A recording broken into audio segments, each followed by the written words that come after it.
know that at least 75% of bitches suffer from some kind of hearing loss? This alarming statistic means that more likely than not, talking isn't the most effective way to communicate with a bitch.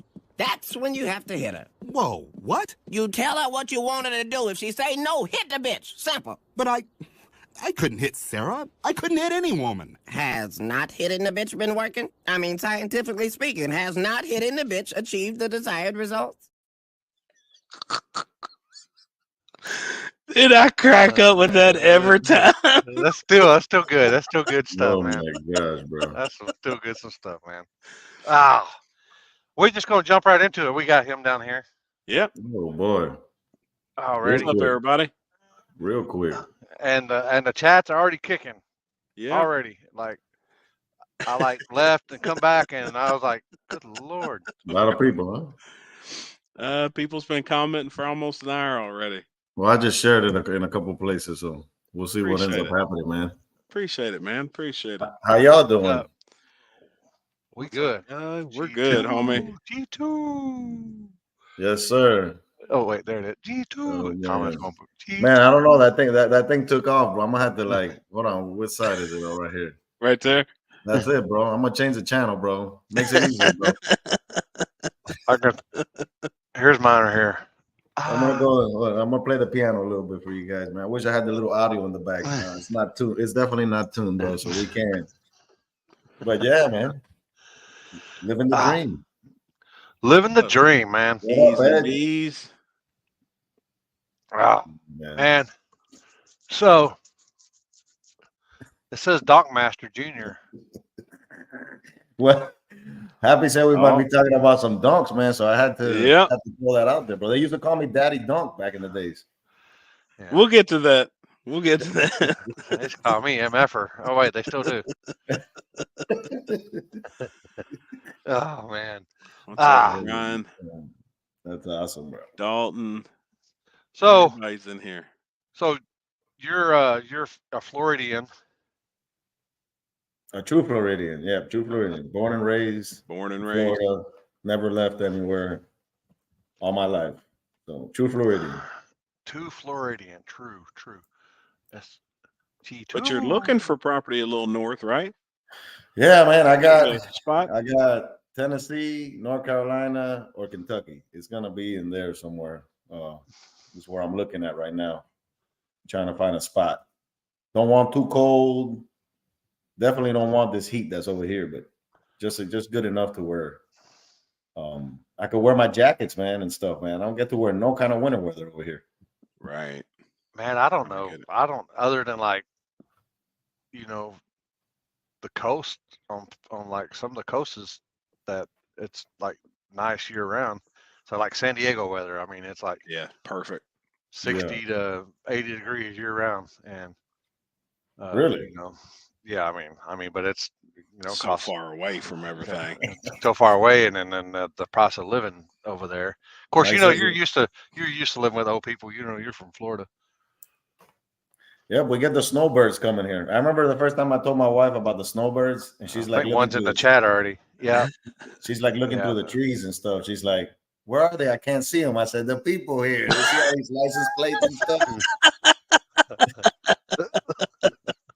Oh, damn that's snowbirds, good, bro. Damn snowbirds. Oh, man. White Pants in the house. White Pants. What's up, Samantha? Oh, everybody's here, man. That's what's up. What's up? Snowbirds are the worst. I hear you, Mike. Pop me kettle. Right. Where's he at right now? Oh wait, he's in Florida. Yeah. I'm here. You see, it's sunny outside. No, Mike's in Florida. Mike's down there too right now. Mike comes down from Canada. Spends. Mike's hanging out, man. We're planning to do some collab videos sooner than later, man. Hopefully, I mean, we got a no prep this weekend. Yeah. It'll be a goodie. Yeah. How far is that track from where you're at? 30 minutes. Oh hell, that ain't bad at all. Oh, man. Yeah. You got a track that's 30 minutes away from you. Yeah, you can come and crash over here next time, man. When we have you down here, we'd love to have you down here, man. For sure.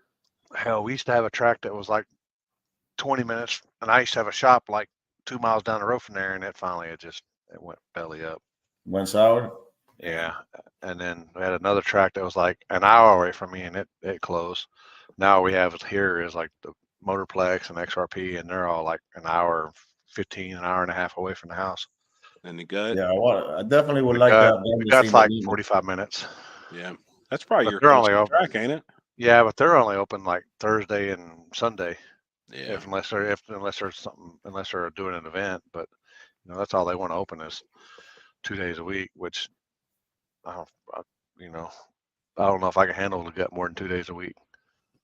Well, I'm gonna let you guys know something before we get any further with this, man. This is like a bucket list right now. What's happening right now?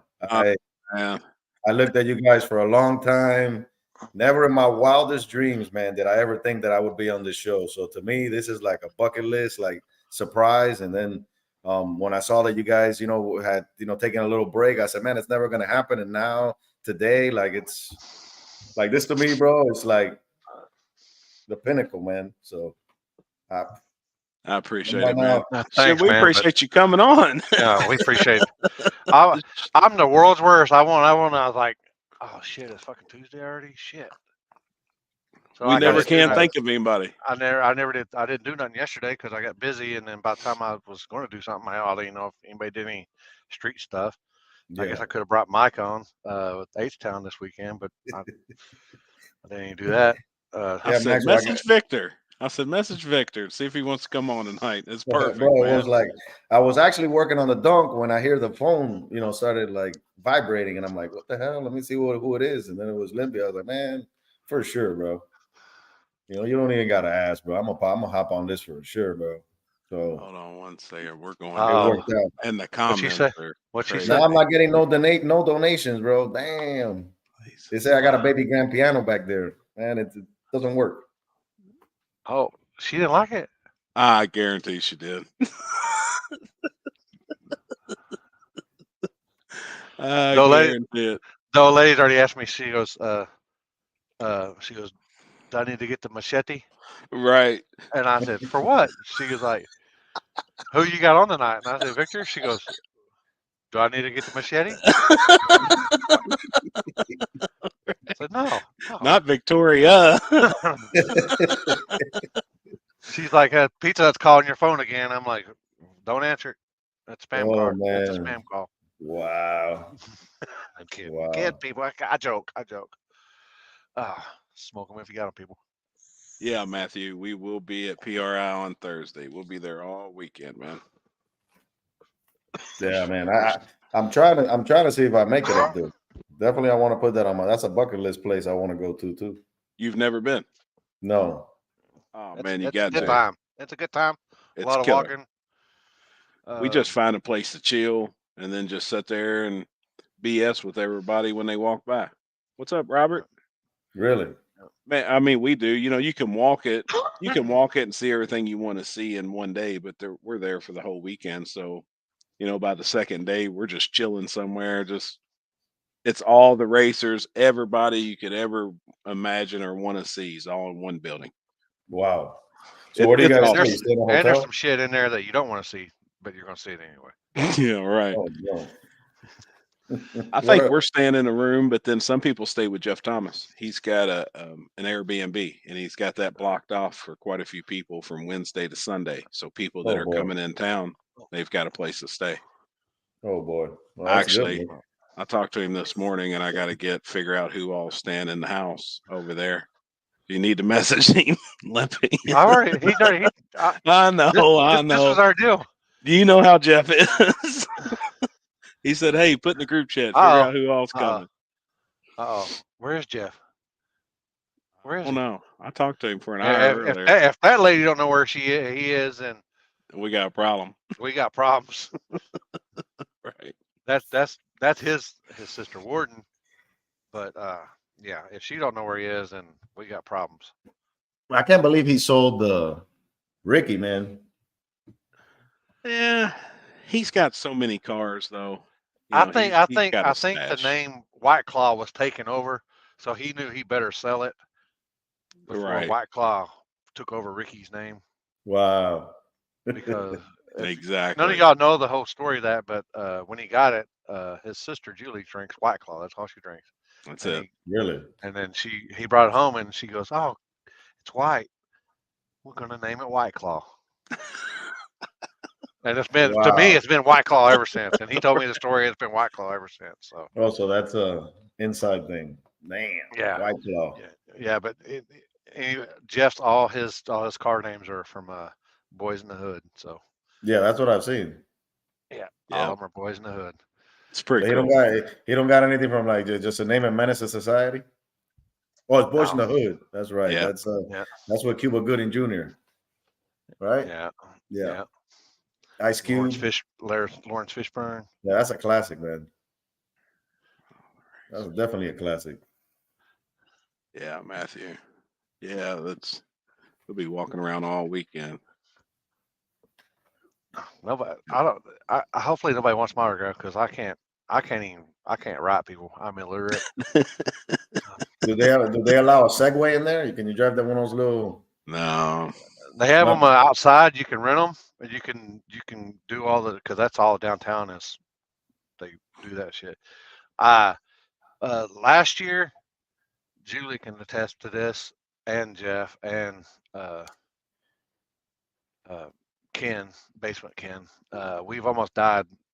Ken and I almost died heading to there, and then we almost died coming back. In the taxis. And no, in the with the Uber person. Uber, good Lord. And then from Jeff's house to all the way to downtown because it's a straight shot. It's a straight shot. Yeah, what she said. Yeah, that Uber was. Oh, I'm sorry. Oops. Yeah. It's a straight shot, and it's like, I think it's like maybe 10 minutes from downtown, and that's why that Airbnb is a good deal for people. You know, if you're ever doing downtown Indy, an Airbnb, Jeff Thomas, I'm sure he can tell you how to. Anyway, but it's like 30 miles an hour all the way, but it's like, got lights and stuff. When me and Ken were on our way there, I don't think our Uber driver, he must have been thinking it was in kilo, what is it? What's up there in Canada where they drive? Yeah, it ain't mile per hour. He must have been one of them people because I swear to God, we were doing 70, 75 miles an hour all the way to downtown. Well, he knew you guys were zone. He knew you guys were into no prep, bro. So he was no prep was racing. Man. And then when we were on our way back, that lady, she almost sideswiped 3 people, and then with us in the car, all 4 of us were in the car. We were holding on holding on for dear life, man. We just knew it was fixing to happen. Wow, it was bad. Yeah, that's pretty wild. Pretty wild for sure. Ooh. Oh boy. Ooh. That was bad. Hmm. Yeah, Ken can attest to that. He knows about that. 200 kilometers. Yeah, kilometers. I don't know what 30 to 40 miles an hour is in kilometers, but we were doing 75 mile per hour. Oh man. Support your local bull rider. Oh my goodness. That's like 140 though, I think, in kilometers if you're going 70. Ain't it like double? I know, but it was 30 miles an hour. But we were driving 75 miles an hour. So yeah. Oh man. I don't know, but hey, did Chris get a hold of you this weekend? Chris. Stripper glitter, Chris. Chris Ling. He messaged. Oh, I didn't know. He heard he said he just realized you had a front tramp stamp and he wanted to read it. Oh my God. He wanted to put eyes on it. What does it say? Thug Life? Is it Thug Life? What it says? It says Louisville. Oh, Louisville. In case I get lost, they know where to send me back. Does it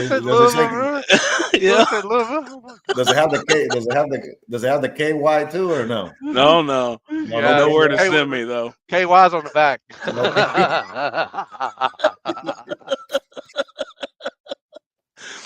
Oh man. Damn. Y'all can't laugh at that. Y'all get the hell out of here. Don't subscribe, subscribe, leaving a comment down below, whatever that's called. Damn. Oh boy. Probably tomorrow night. Yeah, I'm sure. I heard you took a horn to the backside. Man, that I what I had a heard? hold of that thing so tight. It rubbed the skin off the inside of my legs.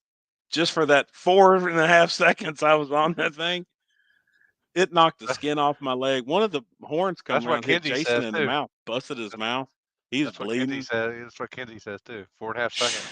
No Woo. shit. I said, but I did see what it was. I saw CJ riding the hell out of that bull. He did good. He was nice and easy, bro. Yeah. When they got CJ you done out good on there, it. Yeah. you had to do the both hands up, man. He said it wasn't a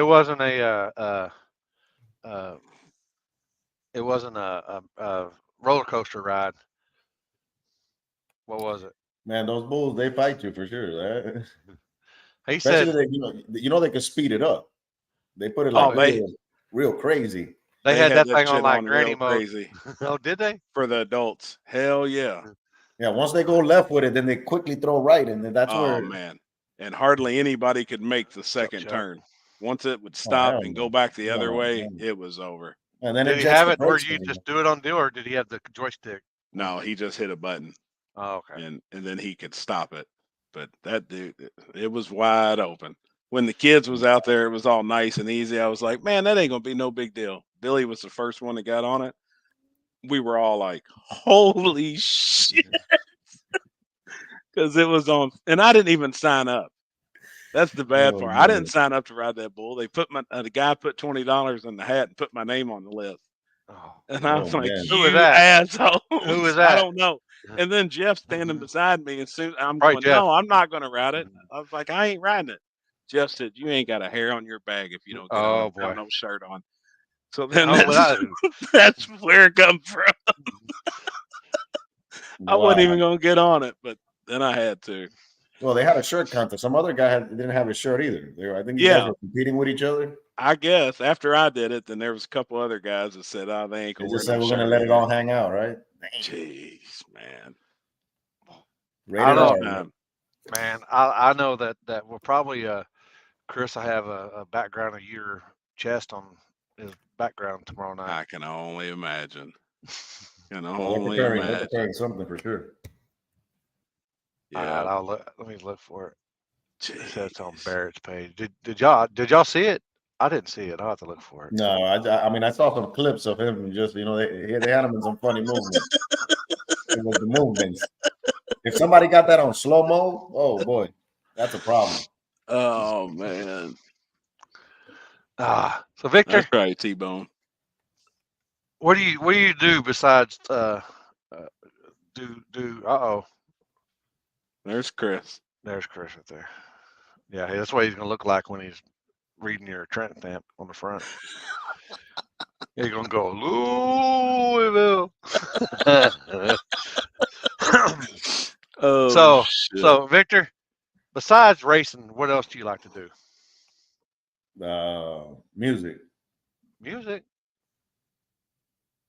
Oh, yeah. Shit. Live music. You play any music? Yeah. I play the piano, the guitar, and the drums. Damn. Really? And I sing a little bit, but. Oh yeah. Okay. I used to sing. I ain't gonna try to sing right now because I. Come on. We're gonna hear Chris humming tomorrow, but that voice went away. But let's hear a baritone. What you got? Oh. No, I don't sing, but I do play some instruments. That's awesome, man. That's cool. That's cool. Did you do it in school growing up, or it actually was in church. That's where I used to play the keyboard at. This Christian church. I used to self-taught, man. Yeah. Oh yeah. Yeah, self-taught. I can play Jaws. I can even when it gets closer, go. You can pump. Oh yeah. Well, that's a jam right there. You can play probably Happy Birthday too. Those are classics, man. But yeah, one day I remember a few years back we were at this little just like this little restaurant. They had a nice grand piano like that one in the back, and everybody was like, man, if somebody knew how to play it, and then I just went and I ripped it. Everybody was like, what? Like, that's wild. So it just come naturally? Hidden talent, yeah, man. I think it was just God given to do it. So if you notice, like on some of my videos in my garage, there's a piano in there. There's a keyboard. It's just I try to maybe like one day I gotta do Herbie Hancock things. stuff. Pom, pom, pom, pom, pom, pom. That's awesome, man. A jam, man. A lot of the what is it? That little intro for Still Dre Day, the ding ding ding ding. Yeah. That's a jam. That thing always catches eyes wherever you play that little intro to it. I wish I could play this one back here, man, but it's out of order. It's out of commission. It's just for looks. So yeah, man. Music is it's my next passion that I have. So. And you did some other stuff too. You're I've done a lot of stuff, man. I'm a little jack of all trades, man. But he's a jack off of trades of all trades. For the ones who don't know, what's G2K even stand for? G2K stands for God to Kingdom. Just like that, man. So while I'm here, I'm always gonna like glorify God first, you know, above it all. So that's something that I carry on the channel. Love God, love family, love racing. So God first, man. That's what I try to stick to it. And I mean, I'm here because He got me here. So yeah, that's what it is. Do you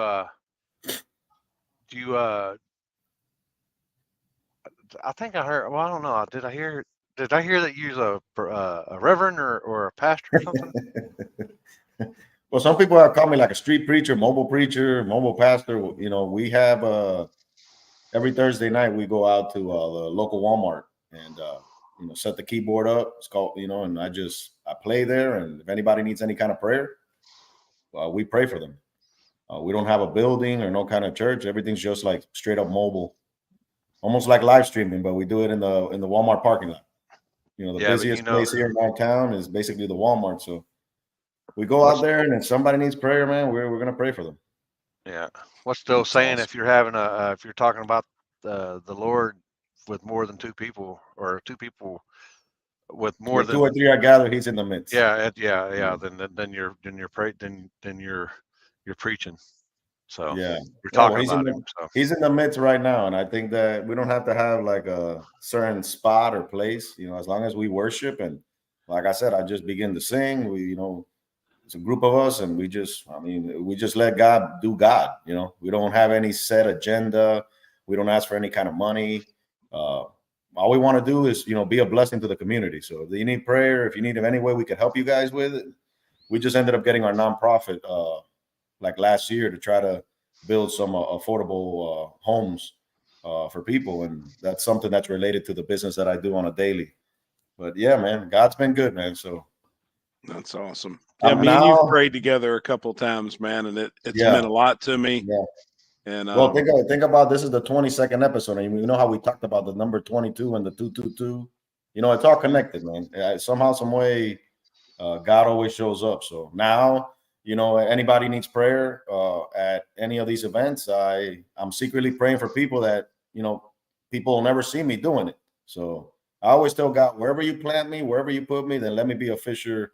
Well, I don't want to say fisher of men because that's the name, but you know, people take it the wrong way. Like, why aren't you a fisher of women? I'm like, dude, like that's what Jesus said, fisher of men. So I'm there for souls, bro. So I know that, you know, the YouTube, the lives, everything we do, it's all mixed in there. But I gotta glorify God, you know, to some extent. So that's what we try to do, and we try to, you know, sprinkle them in there where it's not overpowering and it's just enough to where, you know, there's a difference, and you know, people get it. So I'm just blessed, man, blessed. So yeah, I think it's awesome, man. Really pray, yeah. Too late now, bro. Oh my gosh, bro. I'm kidding, people. I'm kidding, man. I joke. I kid. Ha ha ha. It's funny. Or is it? I've seen that they've got a new video out or something like that. Yeah. The gender, or whatever you call it. Gender reveal. Yeah. I don't know. Yeah, Matthew says he needs prayer, man. Hey, Matthew, man, if you're trying to have kids, man, like I believe it. Just trust in God, man, and Jesus' name, man, you're gonna have them. My sister was barren. She didn't have she couldn't have kids. And one day we prayed, and she has now a beautiful baby boy. It's my nephew, Grayson. He's 5 years old. So power of prayer, man. Power of prayer. No, Yep. I don't know. Did y'all watch watch it? Yeah, but I can't remember. What we watching? Isn't he having? Did they have a reveal? The baby reveal? I don't know. Somebody watched it. Yeah, they did. They He's had having the gender reveal. Yeah, he put the S10. His name is Wyatt. He's having a boy. Okay, all right. Yep, Yeah, he's having a little boy. I didn't watch it. I've been extremely busy this week, people. I've got stuff I've been doing, getting everything in order. We just had our gender reveal too for my grandbaby that's coming along here in the next few months. I'll be having a granddaughter, my first grandbaby. Oh boy. So yeah, I'm pretty anxious for that because I'm done having kids. So I'm ready for the grandkids, I guess. I was done like 28 years ago. I'm done. Best $25 I ever spent in my life.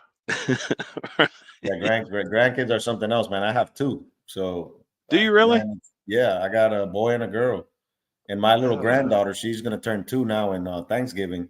And man, it's a blessing. Like at first she was having a tough time dealing with the beard, but now she just like runs to my arms, man. She doesn't want to like leave my side. So it's like an amazing feeling.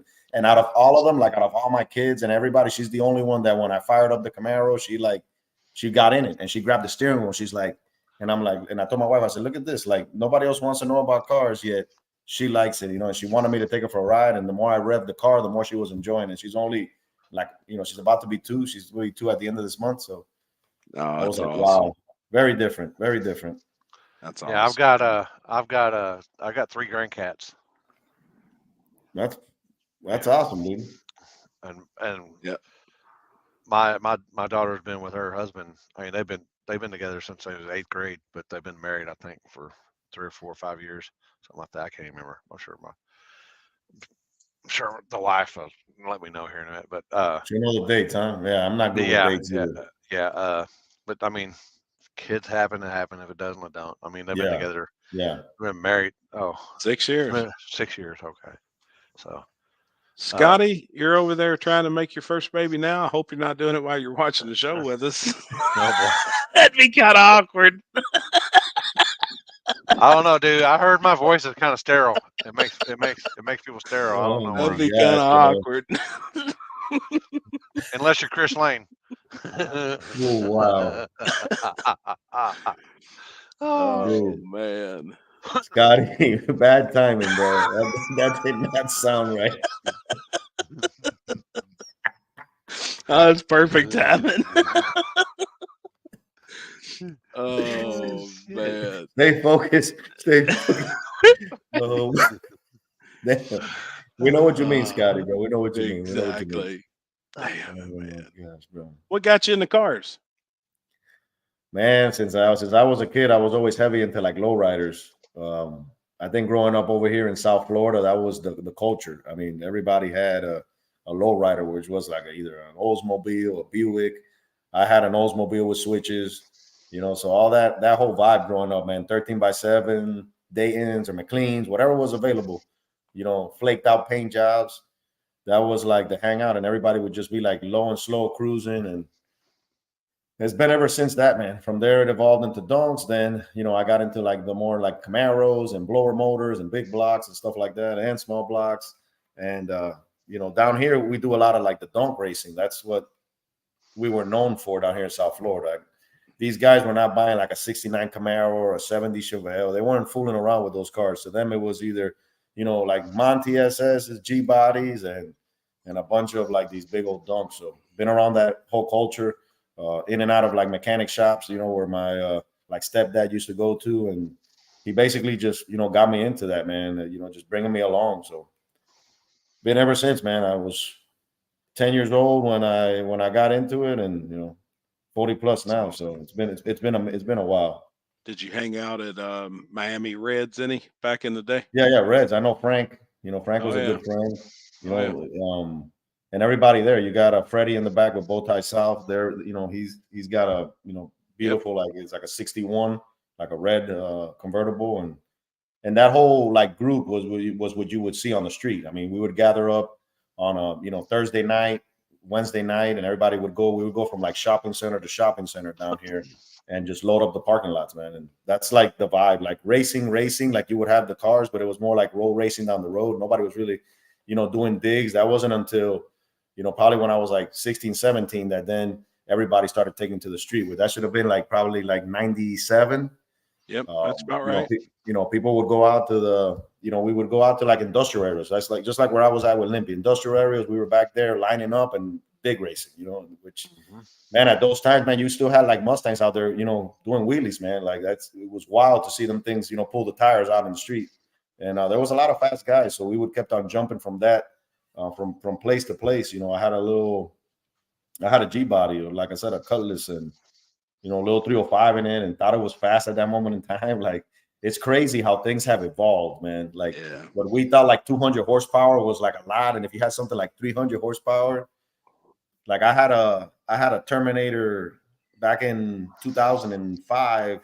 I had like a Terminator swapped Fox body, with the whole engine and drivetrain and everything. I changed the pulleys on it, and it probably had like, maybe now when I think about it, probably like 300 and something horses. But that thing on second gear, third gear, man, was freaking a ride. So and it would put you in your seat. Now you got a thing now 1,000 horsepower, 1,500 horsepower. Like wow, like it's not what it used to be, man. It's definitely every time it keeps on evolving. Like LS swaps didn't even exist. Like nobody was doing that. There was nothing around. Everybody was still like old school, small block Chevys, big blocks, and everything back then. If you had something fast, you had a 383 stroker. That was big stuff back then. That was what you wanted. That's what everybody had in them damn Donks. The only thing that I never understood, I was like, that's such a big car and heavy car. Like, why not drop this motor into something smaller? So I built a 468, and I hand built like a 68 Camaro. My old man built a 69, and I built a 68. And I remember his was like more like show. Mine was like a big tire Pro Street car that I bought as a roller. And then I painted it, and it had a Dana 60 in it. I put a 468 in it with like an 871, blower on it. And I remember going over there to his shop, and all his buddies are out there and stuff. And they're all there with their little show cars and stuff. And I just like pulled up, my shit's in primer, pulled up into the middle of the road. And I said, hey, I'm calling you out. My old man didn't want to race. He was like, you're slow, dude. And my shit hooked like bad on the street. It took off. Man, his buddy tells him, man, you better watch out with your son, bro. I don't think you can beat his ass. Because he had like he said, I got a 505 with this. He had like a marine blower, 1471 blower. The thing, man, you would fire it up. The cam wanted to choke out. It was like, wow. Right. Dude, when he drove it, right? Like in the parking lot with that, wow. And I was just like I was right in the street, bro, waiting. Man, I mashed that freaking gas, and them big tires, bro, them bitches hooked, bro. The dude was like, I could see all their faces as I took off, bro. Man, he told me later, he's like, hey, man, don't be doing that no more on me, bro. You're embarrassing me, man. These guys think you're going to beat me. I said, I'm going to beat you. So right now to this day, I'm trying him with my little truck, and he says he's going to go buy something with like a 434 and show me who's boss still. I'm like, dude, oh, boy. Ain't going to happen now, bro. He's like, man, if I had your channel, dude, I would have 100,000 subscribers. I know everybody and everybody. You don't know crap, dude. Why don't you come out here and race at this no prep this weekend? Oh, I'm going. So he built himself a badass 69 Camaro, man. It's got an LSA in it. He put like a roadster shop frame on it, man. Like the thing is bad to the bone.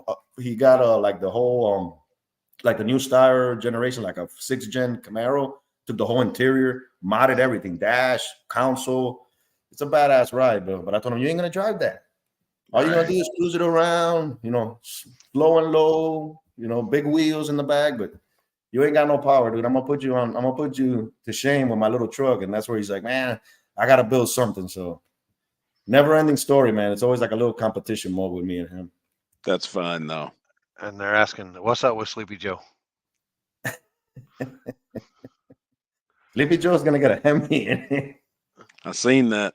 Oh boy, yeah, it's been the talk of the town. Let me see if I could. I'm gonna transport myself into my garage right now, bro. Because, man, let me see if I could just drop down the stairs real quick and just go into my garage and hang out there. Do that. Oh, there you go. I'm in the garage. Oh, you've already got it sitting in there. Dude, it's a heavy joker, bro. That thing is heavy, man. I actually got ATI that I'm partnering up with, and we're trying to work out. Yeah, it's sitting on some blocks right now. I don't got no engine mount or anything there. I had to drop it in. I felt like, the comments were like real mixed on it. Like, man, it's not gonna work. I said, look, it's to try something different, something new.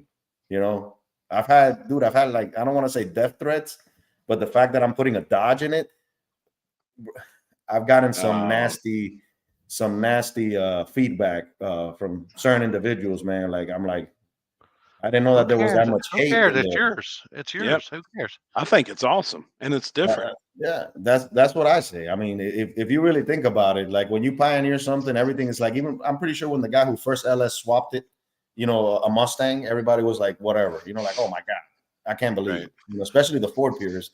And now to see that almost every Mustang has one, and if I wanted to go LS, that'd be the way to go with this. This is obviously a whole experiment that, it's going to have a learning curve, but, it just sounds sweet. A Hellcat swapped S10. I love it. And that whole, never been seen before. It needs mounts. It needs it's going to have a T400 that ATI makes. And then we're still trying to iron out how we're going to do that whole transaction, because they got the whole kit, bell housing, starter in the correct location. So it'll be on the passenger side. They sell you the flex plate, basically everything to bolt it on. Have they made one yet? Have they made that conversion yet, or they're going to work on it with you with that build? They sell that transmission to like the people who are swapping these motors into like the older style Chargers and Challengers. So I don't know how many of they sold in production. What I told the guy is, I said, man, I'm willing to fly out to wherever you guys at, and I would love to make a video of the whole ATI process of building this thing together. And if you guys had a mock-up that you could send me, then obviously timing is of the essence. I don't want to take forever and a day, putting this thing together. But I mean, I see that, man. I prayed. I said, you know what? When the original 6-liter that I bought this truck with started giving problems, and then I had a buddy of mine say, hey, you know what? Just step on the damn thing, and and when I stepped on the damn thing, I killed it. Like, it was not. I should have never done that. It was on low oil pressure, and I wasn't paying attention. And lo and behold, it destroyed a cam bearing. So I mean, the block, I gotta work it, and I had another LS for it, but I said, man, another LS in here. That's when I prayed. I said, God, you know what? Like, I want to put something different in here. Show me. I want to put a Hellcat motor. I don't want to put a 2JZ. I want to put a Hellcat motor. And as soon as I went on Facebook Marketplace, 15 minutes away, there's a guy that says, I just wrecked my Challenger, and I'm pulling out this motor out of the Challenger with transmission and everything, man, and it's for sale. And half price. So I was like, I went there the other day. The guy says, I have 6 more people that want to come see it, man. And he wasn't really bullshitting. Like, he didn't even flex on the price. He said, this is the best deal you're going to get. Take it or leave it. And grabbed it, put it on a trailer, and drove it home, man. And like you got I said, a pretty good deal on it. Oh yeah. Awesome. Put it to you this way: whatever they have it now, I got it for like half of whatever you see like on eBay and stuff selling like an engine. Oh shit! That's awesome, man. So it's still cheaper than what this would have been with that other forged LS and good heads on it and stuff like that. Like, I could have the whole setup, transmission and motor, for about that amount. So it's a gift. 50,000 miles. Supposedly it's a limited edition, so it's got a little it's like Forza tuned is what it said on the radiator panel on the car. So it's got a little more horsepower on it. And I mean, I think it's going to be a riot, bro. I think as far as like content and just, driving this joker around, I want to go to everywhere with it, even probably do a drag and drive where I can, drive this damn thing and have fun with it, man. I want to do a video where I grab like $1,000 and I'll be like, you know what, guys, to anybody who guesses what I have in here, I'll give them $100 and go like the different gas stations and stuff. But like, let people be like, man, just guess what you got. Cool. As soon as they say, oh, it's a small block Ford, put like a big old X that goes next. That'd be cool. Yeah. Trolling a little bit. I think that the Dodge guys in the platform, like the Chargers and Challengers, will look at something like this to be like, okay, I know what my car does in my car, that weighs X amount, but what in a lighter truck? And if I could make it sit in the bed, that would have been the ideal thing for the weight and the bias and all that stuff. But too much work, man. So you'd be looking at the floorboard because you'd be like driving like this. Yeah. You have 2 brakes, right and left. Well, the thing would be, imagine if I would have to like 45 myself in the cockpit there. you know, where the motor would basically almost have to be inside. Even if I ran like a dragster little power glide, man, I don't know. It would have to be like a transaxle or something. Then it'd be a big experiment right now. That's exactly what Mike Corley was going to put in his S10. He was going to put a Hemi in his from Canada. And that's what he told me. He said, when I showed him this, he's like, man, I wish I would have done it because I was contemplating it. But now guess what? He's going to be part of it. So he's down here for the next few months. And I told him, I said, let's collab on some videos, man. I know that you know these motors. I got another buddy of mine, good close friends. His name is Charles, Solo Man Motorsports, man. And he's going to help me with all the mounts and stuff like that. And, man, I think that we could make something happen. I mean, Mike has the experience also with the, no prep racing, so we can know where to put weight on it. And man, I just want to have fun, dude. And if it does if it does just a mirror, just a fraction of what I think the potential is with it, it could start a trend. Maybe mock up motor mounts where if anybody wants to do this, you can sell these motor mounts. I mean, it looks good there, dude. Yeah, it does. It's different. It's definitely different. Yeah. I like it, man. And then we got a phase 2 for it, which phase 2, obviously it'll be, removing that blower and stuff like that and doing something different with it. But, for now, man, I'm just going to have fun with that little truck, man. I feel like the truck had like that little big man syndrome where it's like a small little truck, but it has power. And then it was like, and then my buddy, as we were driving it, he actually the one that brought up the name like 2 years ago. He was like, man, that looks like just a little Sleepy Joe type of little truck, so I was like, man, it fits it. He doesn't fit the part, man. He looks like a little polished turd. But I think it's gonna put up for some cool stuff, man. You know what their face is gonna look like when you open the hood at the gas station and they see that motor, they'll be like, exactly. Well, speaking of that, like my buddy he's gonna help me with a lot of the building. He's got a nice little sweet S10. We're gonna be doing some content on the channel. He told me, he said, what you need to do is put a camera right in there in the engine bay where you could turn it on, and as soon as you open up the hood, like just let people when they walk, just get that expression, man. And I think if you could do one of those videos where you could you see the expression, then you zoom into the eyes and make it like the funny stuff, bro. It'd be. That's awesome. Just like that. Just like that. Just like that. What the fuck? Oh, it's so awesome. I'm going to use that picture for the next thumbnail. I don't think Jasper's ever he's like, God dang, I'm regretting sending that picture to him. No. How did you get that picture, dude, to be honest with you? How'd you find Jasper? Jasper he sent it. When we did the interview with him, he sent me a whole bunch of pictures. So I was like, yeah, this is a keeper, man. Well, I'm gonna sit you guys in it, man, and we could do reaction rides too, bro. I want to have fun with it, bro. Just we're gonna react with what you think of that right there. Oh my goodness, that's a behemoth, bro. Holy smokes, bro. I thought my supercharger was heavy, bro. Wow. Need a weightlifting belt for that. Oh goodness. Oh man. Oh, bro. I feel sorry for those shoes, bro. Those tippy toes, bro. Oof. I feel sorry for them toes. Yeah, that's what I'm saying. You know how much weight on the little toe there? That's a problem. Thick. That's gonna leave a mark for sure. And you got the Donk in the background? Yeah, man, I got the Donk too, bro. I did a video today that's funny on Instagram. I grabbed an audio, and on the audio it was it says oh, there's Mr. Procrastinator. He remembered us, and it's funny as hell, dude. It's here we go, man. Here we go. You want to see the Donk? We got the Donk right there. Now, what year is that? What year is yours? 75, the last year of the convertible, bro. Yep, 75. All I used to buy was 71s because I was the holy grail to have. That was the first B body convertible. That's what everybody wanted. And I used to get them for $3,000, clean.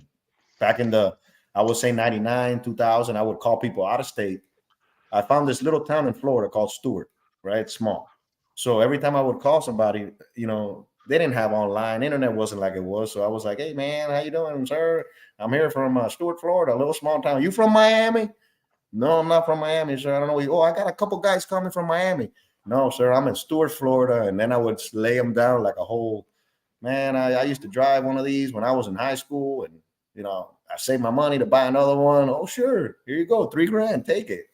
If I say I'm gonna go, I say I'm not gonna touch it. I'm not gonna put no wheels on it. I don't even know what wheels, sir. I love the factory style white wall with hubcaps. What are you talking about, sir? If I tell him I'm gonna go and put rims, I'm gonna rip that motor out, put a candy paint, forget it. Hang up, click. Yep. There so was so I mean, so the Donk culture has been big then in South Florida for years and years huge. and years. I believe that we pioneered it before the Carolinas. Even though the Carolinas are gonna want to like challenge that, I think we're the ones who named it a donk based off just like it had a big butt, big old donkey looking, and we were the ones who actually like, you know, really brought that, you know, 71 through 76, which that's where like a lot of people, anything with big rims, oh, a box Chevy, a bubble Chevy, oh, it's a donk. No, that's not a donk. No, it's not box and bubble, you know, and you got to have that. So Dub Magazine, I remember back in the early 2000s, they were down here and we had like the first cars on 30s, the first cars on like 28s, and everything was done right. Like compared to like what I would see in other states and happening. Like I would look at even Jacksonville, right? Even though it's Florida, I would see them jacked up with these big lifts while we were still they still do. Them. Yeah, you know, and it just looked, it didn't. What I learned quick, man, I said, you want to squat one of these donks, grab a Monty, like a G-body coil spring, put that in the back, man, and it squats it immediately. So, and that's what we used to ride. You know, we were like 16x7 Dayton's. That was the vibe. That was the big rim. Then 20s came and then 22s, and the rest is history right now. But I still think that, you know, 26s are pushing it. That's like the max, you know, 30s and all that stuff. I mean, it's just, we had one at our local track this weekend. It was the all-wheel drive one. And that man must have had 150,000 in it.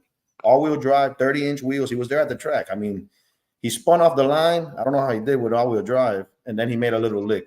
I wasn't there at the track to see it, but they told me about it. I said, man, I wish I would have been there to, you know, experience it. I mean, the donk culture, you just gotta, I always tell people, you gotta sit in it and ride it, and then you're either gonna like it or hate it. It's not gonna be an in-between. Like when I get my whole family in there and we got all the bench seat, and when we're riding, man, the top is down, you're cruising, man, and the whole vibe is crazy, dude. It's just, you gotta experience it. I mean, it's a big old Aki car, you know, like a grandma car. Whistling Diesel. What? I would love to talk to Whistling Diesel, man, and have him break some stuff. I got some stuff for him to break, man, if he wants to break some stuff. But yeah, a real donk is a 71 to 75. Yeah, Caprice. Yeah. They made a couple 76s, but the 76 is not as, you know, it's very rare. The grill is completely different. Yeah, totally different looking car. Yeah, so that's what they consider a donk, and they've been a long way, man. Like for the first time, I got to experience, you know, meeting Donk Master and seeing his car in person. I mean, and they move for how heavy that damn thing is. Yes, they do. I mean, he's got a couple of things that I have lightened it up, but it's still a monster, you know. So to see how they boogie on those things and put bead locks on it, and they're racing for a ton of money, and they ain't racing, you know, on an event. They're racing 2 or 3 guys for big cash, you know, like that's it, like grudge racing. Oh, they're racing for more than a pot. They're racing for some stacks. And when I was there, the dude was like, you know, he said, man, I just came over here to gap these dudes, you know, and that's it. And the crazy thing was that like one of the guys that blew his motor up, you know, I'm there with my little camera and I'm walking around. He's like, don't film that car. That was the first time I had some guy like say no to me. Like when I say, man, I'm just going to go and don't film that car. Film anything over there, but don't film this car. Then he blew his stuff up. I was like, wow. Wow. Yeah. Crazy. Donk Master don't care. I mean, he kept his hood closed, but he didn't really care, dude. He was just He's like, man, I'm here. Cool, dude. Murder Nova has a Donk. He's got a couple, man. He just built a wagon. It's badass. They debuted it at SEMA. You haven't seen it? No. It's like a candy green and everything on it's gold. And it's hammered flat on the ground. See if you can pull up a picture of it. So maybe I thought that was Murder Nova. Yeah. It wasn't Murder Nova? Yeah. Yeah, it's Sean, Murder Nova. Yeah. That's what he was asking about. Yeah, that wagon's actually pretty cool. Got a lot of work. Well, I remember when him and Chief first bought their cars, and I'm like thinking, damn, like they're late. Like we've been on this for a minute already, and then they just, you know, ended up buying them. And, you know, Chief bought the hard top, and, you know, obviously Sean bought the vert. So then that's what you want. Like I remember if you were in Miami, right? And I could be driving this thing right here in primer, on stock wheels. And I remember going like through the beach cruising it, and you would have all these guys with like full throttle, motor, paint, hard tops, you know, and we would pull up to each other. And as soon as, you know, like the dude would be looking, I go like this, you're dead, because as soon as I hit that button and that top comes down, he'd be like, Chico, man, you got me, bro. Like, I don't care what I got. Like, I would give anything to have that, you know. So it didn't matter what it looked like. And I could tell you stories on that, man, for days. But I remember one time driving one that I had just bought. The guy gave me 20 racks on a duffel bag right at the beach. He said, man, take it. And I just took a cab home. Oh, that's badass, bro. Yeah, that's badass. The wagon's sick. Now everything on it's gold. The roof rack, all the window trim. That's as soon as he bought it. Oh, that's as soon as he bought it and he put wheels on it. You ought to see it now. Wheels are different. It's hammered flat on the ground. Him and his old man like did it all. And I mean, dude, they done. Yeah, you gotta appreciate stuff like that, man. I think that if whoever doesn't appreciate, I mean, I know a lot of people that, you know, it doesn't fit everybody, but whoever doesn't appreciate the craftsmanship that people put into these cars, I mean, I'm the kind of guy that I'll appreciate any kind of car. Like, people be like, man, if you put work into it, man, I'm gonna appreciate it. That's for sure. So to see that amount of work, you know, especially on something that you just can't go buy at a dealership, you know, like, it's easy to go and buy a car at a dealership right now. No, like, this shit is like restored. So I see it here. Man, it's bad. But how long have you had the Donk you got now, Victor?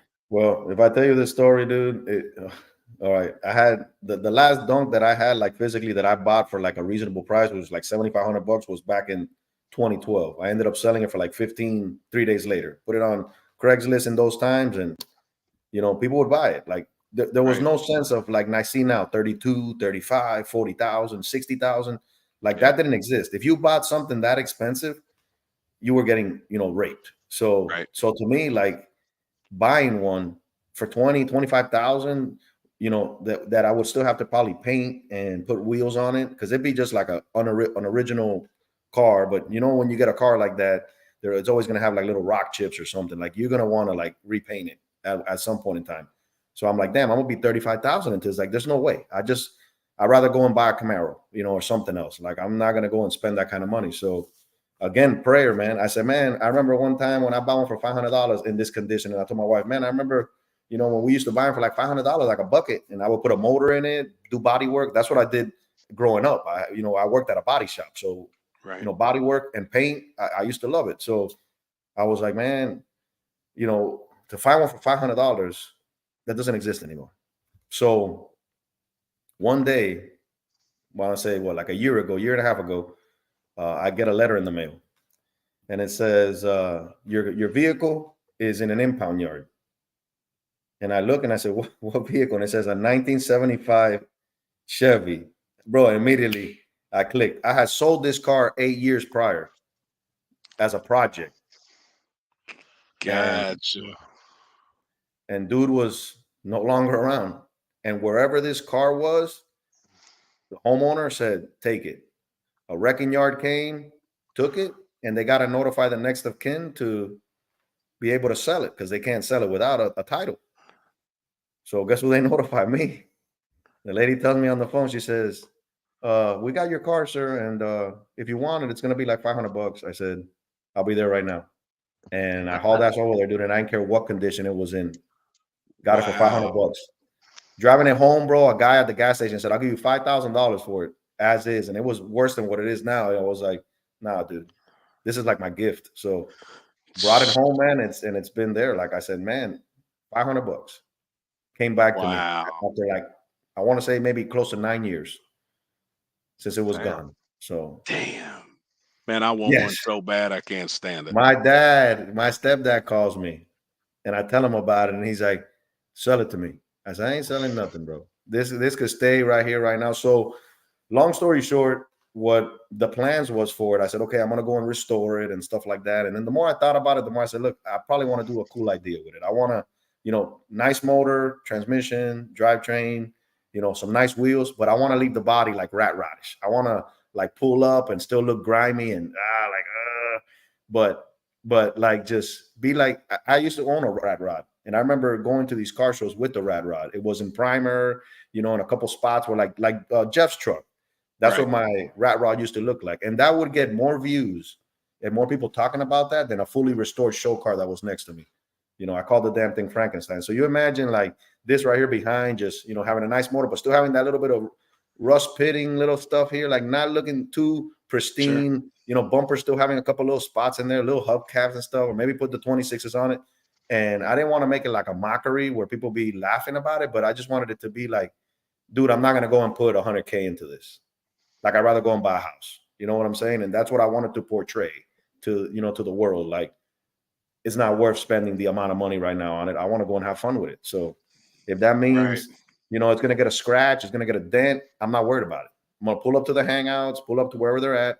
And what I want to do is, like I said, I want to be able to, it's going to have a twin turbo 5.3 in it, but, you know, good cam, good springs, good heads. You know, these turbos I got on it, they were turbos that I bought for like $200 back in the days. No name brand, something called Max Speeding Rod, right? I bought those 5 years ago. They've been sitting like on my shelf forever and a day, right? I end up putting them on the Donk, and then guess who contacts me for like a sponsorship? Max Speeding Rod. They're like, we've seen your videos, and we've seen what you got going on in the garage. Can you use us for anything? I said, well, to be honest with you, I got 2 old turbos that I bought off you guys before you guys were any kind of a company. She's like, well, why don't we send you 2 brand new turbos? You know, like with like nice billet.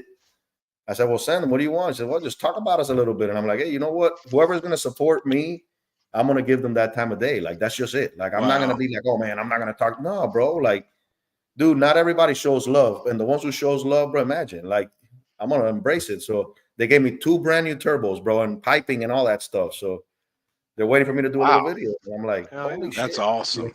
You know, they're not precision turbos. They're not, you know, Jose forcing that. But for what I'm doing to have fun, man, like, it is what it is. And I guarantee you that they might work just as good. I mean, no cap or no nothing to nobody who might get offended. But man, if they're going to give me those for free, dude, I'm going to sport them.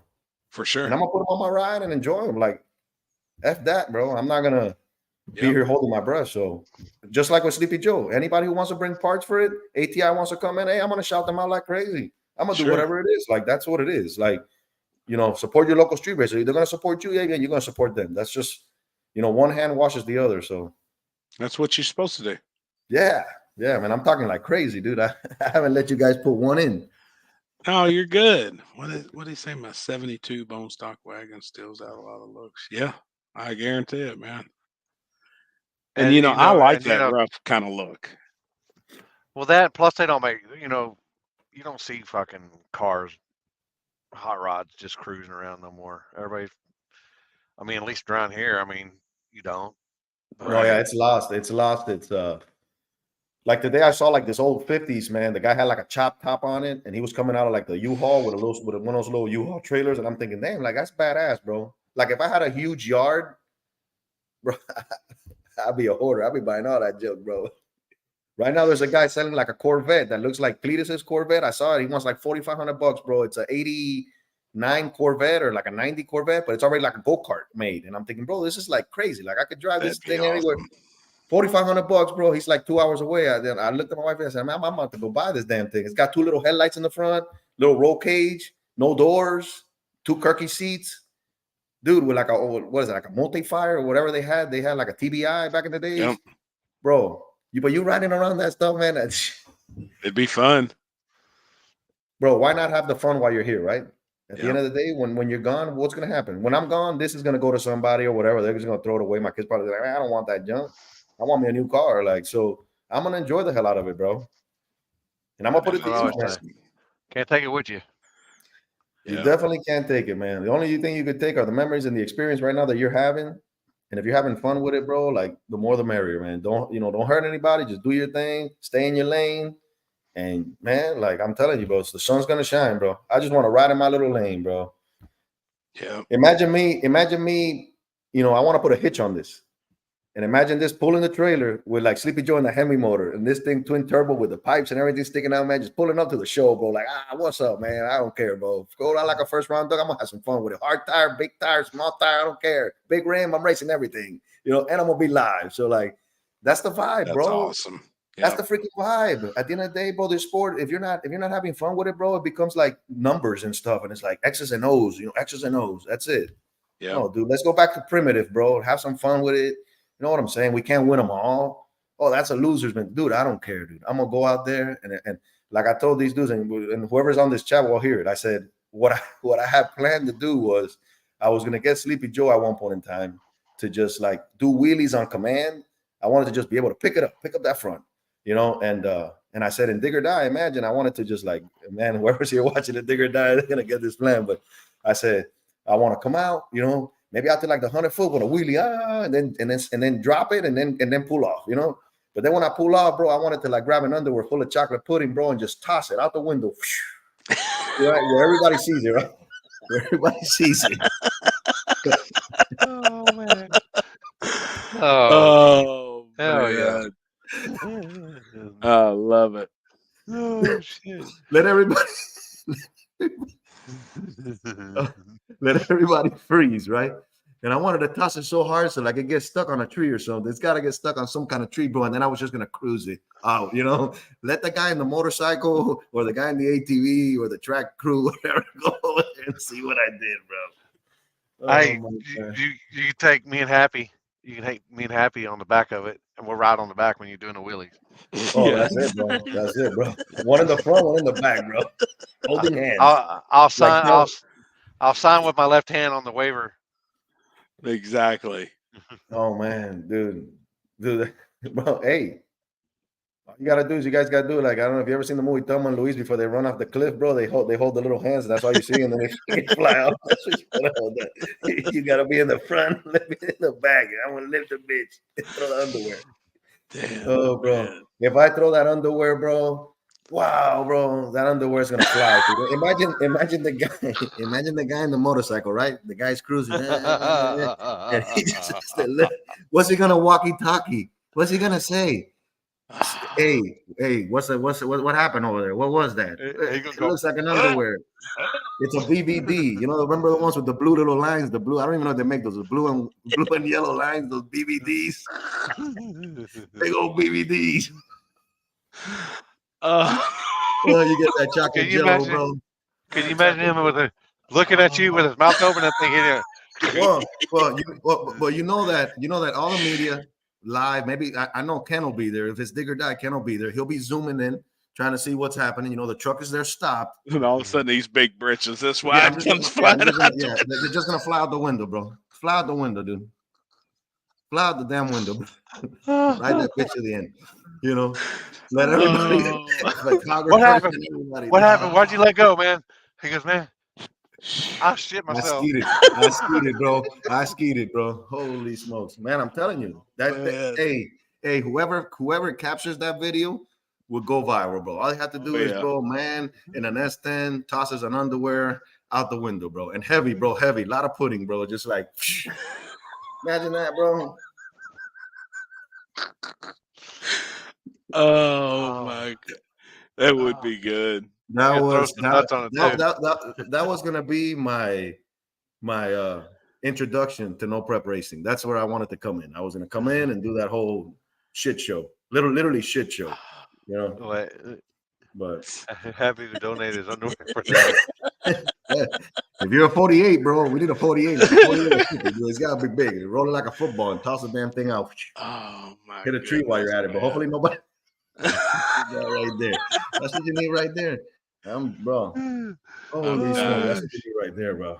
Oh boy, yeah. That's awesome. Yeah, well, that's how you get remembered, bro. That'd be an introduction. That's true. G2K came in here, bro, and he shitted on himself, bro. He tossed an underwear full of doo-doo. It's still hanging on the tree. It's been hanging on the tree for 2 years. It's solid. Oh my god, that'd be the talk of the town, bro. That's awesome. I've been known as the no shit prep racer, dude. Damn. But yeah, I mean, somebody's got to take one for the team, bro. That's the only way, bro. Oh my gosh. Speaking of Donks, what do you think about Jeff Thomas welcoming Donks to Warren Woods? He's trying to get the first one in the spring. I'm gonna show up there, dude. I'm gonna show up with this beater right there, dude. I don't care. I'm sending. Well, I think they're doing. Well, they're doing. Gangster's Paradise. Gangster's Paradise. That's where they're doing like stupid buy-in. $2,500 or $5,000 a car. Oh man. And doing a no, shootout. And I think, was he trying to get 4 or 8? 8. He's trying to get 8. Yeah, well, and they'll get it too, bro. They'll definitely get those big dudes, bro. Like Macho, 40 grand for a fucking damn, bro. He's talking to the right guys. He's got the word in the right guys' ears, and it looks like it's probably going to happen. No, I guarantee you it'll happen, man. They'll want to be on that big stage. I'll just be spectating. This is not going to go out there. Ain't no $5,000. I need rims. Holy I think that's really cool though. I hope it goes over. I'd like to see the Donks, a group of them switch over to no prep. Yeah, that'd be dope. Imagine the headlines on that. Like that'd be awesome, bro. Because that's gonna put them also, because they're used to glue, man, and real glue. So to see them on a no prep, that's gonna be like back in the days how it was when they used to try to run on the street, man. A lot of spinning. It was a spin fest, bro. Sideways. I remember, back in the days, everybody was like, man, I got a lot of power, man. I go sideways. I said, well, you don't want to go sideways. You want to go straight. But that was the mentality was that, oh, man, I got my power. And I said, dude, you put some 456 gears back there. That thing will spin or whatever, dude. Like, you'll spin out of control if you want to. Like, it's not, you don't need you could have a 300 horsepower motor and spin 26s on with a big ass gear back there. Like, that's not the issue. But, today I was back there, man, fixing the rear end. I put a posi in it. Redid the brakes, all new brake lines. So I'm gonna make sure that it's safe, and then I'm gonna send it, man. I'm gonna have some fun with it. It's gonna have no hood because I can't find a hood, man. I had one. The hood that it came with had a couple rust in it, and it was like dangling a little bit, which I probably could have fixed. But I said, oh man, I'll find another hood, dude. I've been a year trying to find a hood, and the last guy that wanted to sell me a hood, he wanted $2,200 for a rust bucket hood. Good Lord. They don't exist. There's no aftermarket parts for it, like none. See, I can get you a hood up this way. Yeah, there's still a couple guys. I mean, I see them on Marketplace all the time. Yeah, man, I'll go and get it with the damn RV up there, dude, because I can't find anything. Like the guy that I told me, he wanted to hit me over here for like $2,200, and it was like not in great condition. They don't make it. That's the problem with these cars. If somebody would make, if somebody were to make aftermarket parts for this year, I mean, for the 61s through the 64s, even 67s, they make all of that. But for this, nobody fools around with it. Like I learned back in the days, like the Impala SS. Or like the Caprice bubble, if you cut the floor pan out and you cut the trunk pan, it's a direct replacement of this car, just like the rear end is. So I could put a Impala SS rear end in this with disc brakes and all the freaking arms and everything, and it bolts right on. Oh, from 94, 95, 96? Yeah. Gotcha. So that works too. That was my other option. But man, I'm trying to like really be on a budget, and I want people to still have that nostalgic feel. Like, where it still looks like the top is in decent condition. I'm gonna clean it up. It's got a little rip. I'm putting some little duct tape, and that's how I want to ride, bro. Like I want to like people like that, dude. It's not a show car. It's here to have fun, burnouts, a spectacle, but not, a show car. If I wanted to go and, man, those quarter panels are the size of a Toyota Corolla. Yeah, it takes me hours to block that with a block one of them 2x4, dude. 2x4x8, bro, blocking that damn Joker. I remember one time I was restoring one. And I got so mad at the way I was tiger strapping, and it still had like little thing, man. I grabbed a hammer and I hammered the whole quarter in, like put a whole skim coat of body filler, man, like complete body filler the whole panel, and then with a big old 2x4. Yep. I said, dude, but I'm old now, bro. I'm tired. I don't want to. Are you gonna paint it up like fake patina? Are you going to leave it primered up just the way it is? What I'm going to do is I'm going to grab a little bit of brake cleaner with some lemon juice and shit, and I'm going to smear it, dude, and do it. Let that thing like set up in a couple places, and whatever stays on it, man. If I could restore that red on it and bring it out of the primer, that's how I want it to look, bro. I want it to look like it came out of the ocean, but it's got a badass engine combination. The interior's clean where you could sit on it. You know what I'm saying? Like it's nice, and then some nice wheels, bro. If I ever want to take it in and paint it, bro, it'll take me probably maybe a month to, what I do is I do a panel a week. I'll grab that door and I'll, bodywork whole week on it. Be perfect. I used to paint these black, man. That's how I've always painted my cars. I paint them black first. When I used to have my body shop, people used to come and say, oh man, you have a little dent here, a little dent there. I said, look, when I'm done with it, I'm going to spray it. When I spray it, you could come and look at it. So I would do all the body work and spray the whole car black, like if it was painted. And then I would have the customer come over. Now with a piece of tape, let me know what you find. If you don't find anything, I'm going to block it and I'm going to repaint it again. Yep. So That's the only way to do it. So I'll grab, like, let's say that fender, block the whole thing, paint it all black, and then look at it every which way possible. Yep. You know, back in the days, you know, everybody just wanted to shine. I don't want it to shine, Chico, shine. Just give me shine. A lot of clear shine. They didn't care about the waves. It wasn't until they started like looking at these show cars, you know, like these classic Chevelles and Camaros that, you know, they're like, man, it looks good. You know, these things were like this, bro. Nobody cared. Just as long as it shines. I want like a lot of clear. It's wet. Yeah, wet. But then when you look at it on the side, man, you get motion. Look man, like the ocean. Yeah, like that. But nobody cared, bro. Oh, yeah. Maxwell like said surfing. You got a grill? You got a grill? Yeah, it's got a grill. It's got a grill, and I got the original bumpers with the bumper guards and everything. Like, it's gonna look legit. Look, awesome. You know, but the bumpers have the little patina on it because I mean, right now to dip a bumper is like $2,000. Oh yeah. You know, I remember a bumper to dip it was like $350.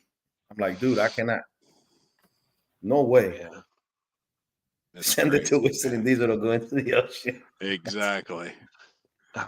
Was he the ocean dude where it built the truck and it was cruising? Yeah. Put the big mud ocean? tires on. Yeah, the monster truck wheels. I got you.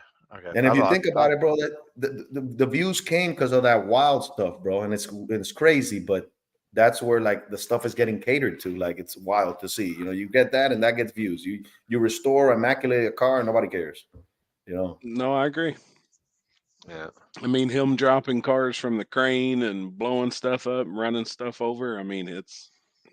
Well, I got a buddy right now that tells me, he says, you know, once you get this whole Hellcat stuff going, he says that he's gonna simultaneously now build something to just race that Hellcat S10. He just wants to humiliate the S10 any which way possible. He says, and if I beat you, I want you to grab the Helmy motor. I want you to throw it in the trash and set it on fire. I'm like, dude, are you kidding me right now, bro? So then I told him, I said, what I'm gonna do is, if I beat you, I'm gonna grab your car and I'm gonna put it in the street, and I'm gonna rent a Bigfoot, one of those Bigfoot trucks. I'm gonna find one somewhere, dude. And I'm gonna hug that corner, bro. I'm just gonna run it over. Bah, bah, bah, bah, done. See you later. You know, crush it. Oh my God. Wow. He's like, put it on paper. Put it on paper. I'm like, dude, but it can't be a Fox body. He's like, what do you mean it can't be a Fox body? I said, I don't want you to race a Fox body. It can't be no Fox body, no Vega, no New Edge. Get yourself something heavy, man. If I'm gonna be at 4,000, get yourself something at 4,000, because I know that motor's heavier than any big block I've ever seen, bro. Wow. Yeah, it's just heavy, the blower on them's heavy. Dude, if you've seen the video, bro, I couldn't pick up the blower, bro. I thought I was just gonna come in the top and go like this, like a plastic intake, bro. You thought, huh? Bro, I pry barred it, and then after I pry barred it, when I went to pick it up, and then I almost filled it, bro. My son was filming, and when I went to walk off the trailer, the tip of my foot, the shoe grabbed the little edge of the trailer ramp. Dude, I almost ate it with that. If it would have gotten like a little more, I would have flown with, and it would have been a blooper, but I would have tossed that damn thing. Probably hit the wife that was sitting on a chair. You imagine reaching over the fender trying to set one of them on? No, you can't. There's no way. I mean, it's a two-man job. It's 110 pounds at least, bro. It's a bag of concrete, like a huge bag of concrete. That's what it felt like. It has a little grip in the back for you to grip it, but I'm like, damn, that's just too big. Right. Holy smokes, bro. I'm telling you. People don't understand, dude. When you're trying to do something different, like, you know, like, you're gonna run into some issues, man. But I think that it'd be cool as hell to. It will be. To just do something different, man. Yep. And it's really cool too, with Mike being so talented with the Hemi stuff and him being in Florida right now. Like, you like, really do need to take advantage of that, because he is slick with them engines, man. He knows what's up. When you think of that, like, that's how it like all the cards play. You know what I'm saying? Like, he's got shop Hellcat. Like, he knows everything about these motors. You know what I'm saying? Like, I look at it and it's like those doors open. Oh yeah, T-Bone wants to get me bad, bro. He's been chasing me like crazy. I got a Fox body, T-Bone. Don't sleep on it, dude. I still got a Fox body I could do some damage with. But you know, the fact that he's here, you know, and that's available to me, it makes it so much a big difference, dude. Do you got to have like ECU and dash and like, well, some of them come like foot pedal and, you know, all them sensors and shit? Or Holly makes like a Dominator for the Chrysler Hemi with the variable valve train. I'm pretty sure that within that system, they have it all where it's like plug and play, just like a Terminator kit is on an LS. you know, Gotcha. I got the pedal. The guy gave me the pedal with it, so I believe that the harness will adapt to the pedal. They got to figure it out because they're swapping these into all the new stuff, and it's with Holly stuff. You know, I've seen like a couple Holly builds that they put the Holly. If Holly didn't make it, then I would be really going up a slippery slope, having to have all the harness. They have to do the everything that they have to do the ECU and the foot You'd pedal have to have and it everything all. before, Yep. like the You basically would have to have the something. whole car. Yeah. Yeah. So Holly is going to be a crucial point, and I think I talked to Logan Duval. He told me, man, whenever you're here, you know, you want to tour the Holly factory. So I don't know if he knows somebody or what. He works there. Really? Yeah, he works at Holly.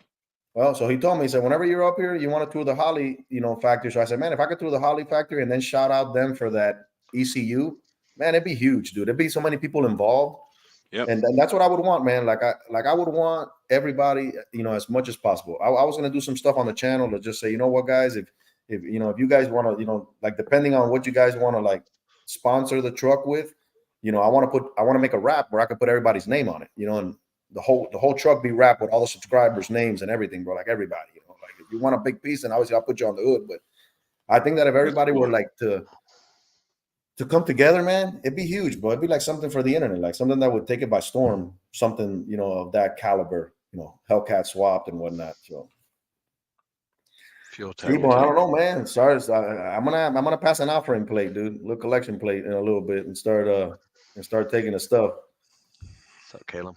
What's up? What up? So do you have? We had in the group earlier. I don't know if you're used to this, but we always ask, "What's your worst hotel story?"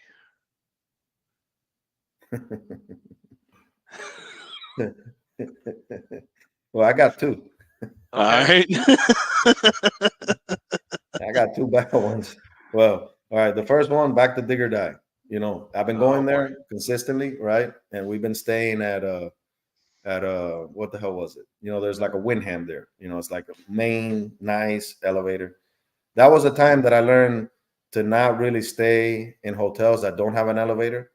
If they don't have like an indoor thing where you could go in and function in there, and it's one of those exterior econo lodge style, like they have deteriorated themselves. So, you know, one night when I was there with my dad in December, you know, we stayed at the Windham, but driving to the Waffle House, I looked over my shoulder and I'm like, oh man, there's like a quality in there. It doesn't look bad, but it was night. So I drove by. I said, oh, next time when I come, I'm going to try to find that. So I told my wife, hey, you know, the Windham ain't the only option. You know, there's a Quality Inn, you know, like right down the street. So she's like, all right, sure. Well, I'll book it, dude. So we make the trip, right? And this trip we made it in the car. We drove. So we're driving, you know, I'm like, oh man, we're gonna make it there. So we get there, all right, check-in. Usually our check-ins, like, you know, we always call, hey, we're gonna get there later. Even the night that I was out with Limpy, I told the lady, I said, man, we're not gonna be out there till late. Please do not ruin my checkup. And she said, yeah, we got room. All right, we get there. When I pull into the parking lot, there's a guy with a lasso. Like, I don't know what he's doing. I don't know if he's practicing for a lasso competition, but he's trying to lasso trees. Rodeo. Yeah. Well, that's what he does. So he's got a cowboy hat. He's in the middle of the parking lot, right? All the lights are like flickering and dim and stuff like that. And it's like, where the hell are we going? And the guy's there like this with the lasso tossing it. And I'm like, I ain't getting off the car. Holy shit. I said, this guy's going to lasso us. This guy's going to throw this lasso and just hook us, bro. So I'm now debating on what the hell am I going to do? I said, I got to get off and check in, but this guy's got me, and he's got the boots and everything on. And he's just like looking. So the boots. Yeah. So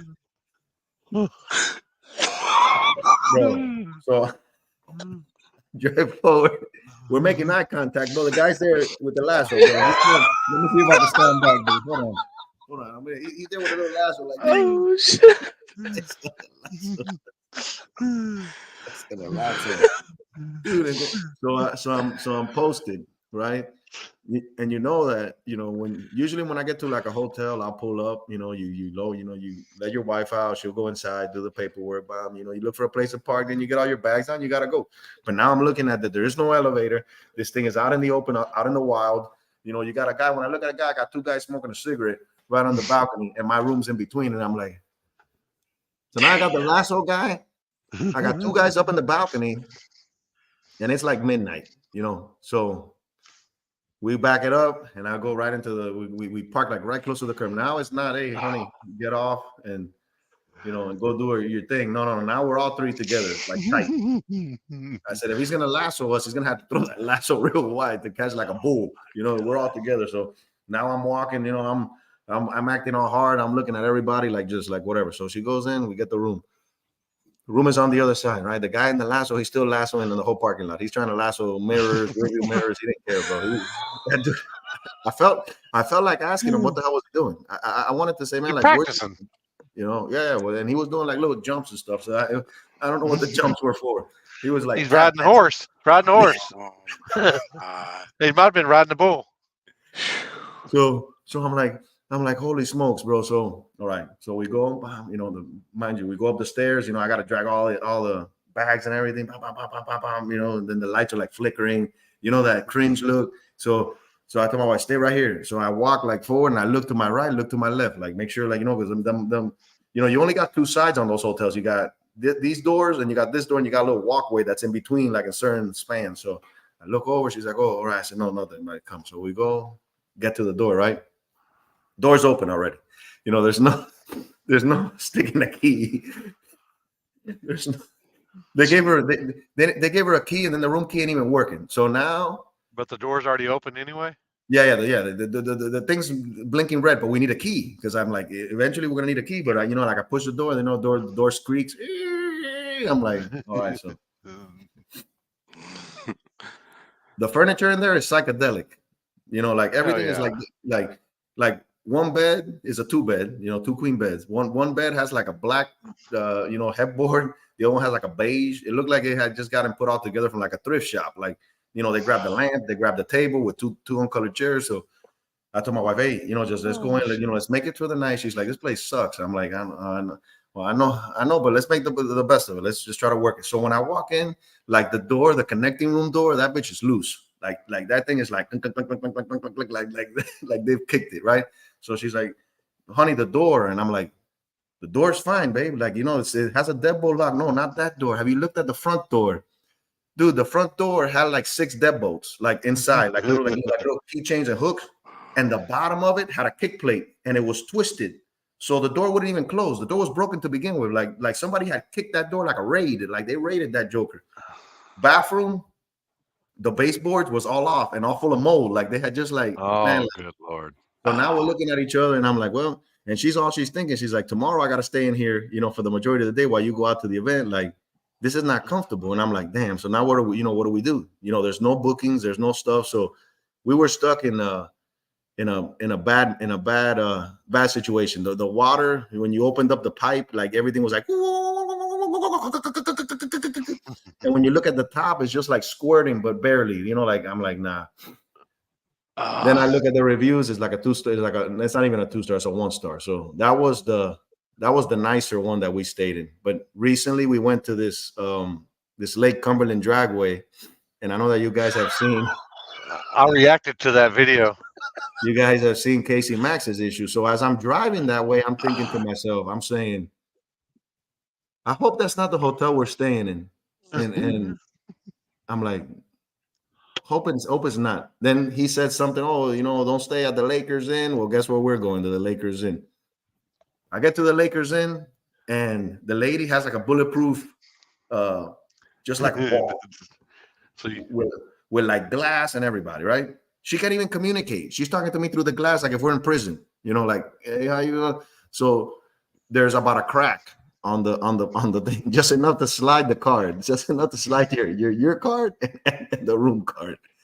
Dude, we went into the room. I mean, everything looked like there was dirty towels. The connecting room had like toilet paper in the deadbolts, like toilet paper and tape.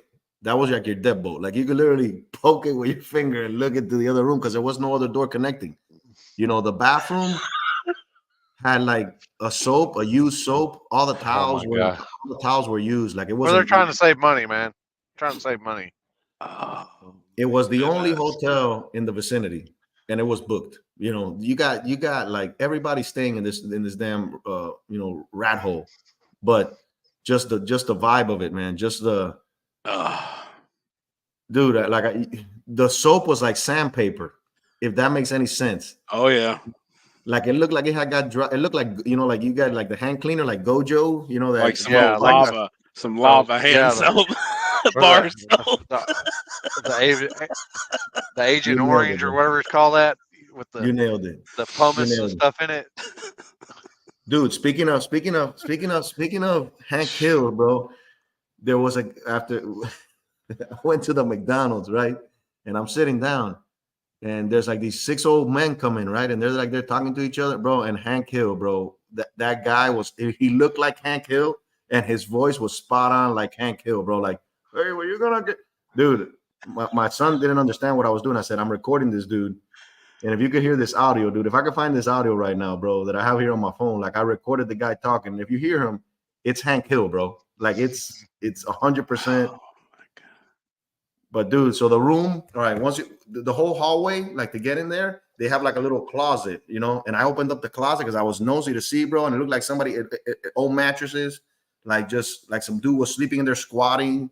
The lady told me that there was going to be like continental breakfast. So I woke up, usually I go down and I'll grab some coffee. I'll bring it back up, or the wife does, I go down there, and I step into the office, and the lady, I'm like, where's breakfast? They have like this door that's like shut. And I'm like, breakfast. The lady comes, no breakfast here. I'm like, where's the continental? You said from 6 to 9. It says it on your brochure. Nah, you ain't getting no damn breakfast. Like, they ain't nothing. They ain't no coffee. They ain't no sugar packets. They ain't no salt packet. They ain't, dude. Wow. It was terrible. We were there 2 nights. I know Casey Max was only there 1 night. We were there 2 nights, bro. And it was like, the lady was like, you need towels? Hold on a second. She would go into the other room. I don't know whose room it was, bro. Just throw towels into our room. Like, here you go, towel. You need a comforter. Here's the room, next room door comforter. Like, then at the end, when I'm about to leave, she's like, checkout is at 10. I'm like, huh? ¿Qué tú dices? And then the lady's like, huh? She said 10. You should have been out here 10. It's 11. I'm like, no sé lo que tú dices. He said, you don't speak English? You don't speak English? I said, oh. ¿Qué tú dices? Me voy, right? So she was pissing me off because, she kept on like just like harassing, and then I said, I lost it, bro. I looked at her, I said, what the hell's my continental breakfast then? Huh? You want to tell me to leave here at 10 in the morning? What the hell's my continental breakfast? You promised. She's like, oh, you do speak English, huh? You do. Oh.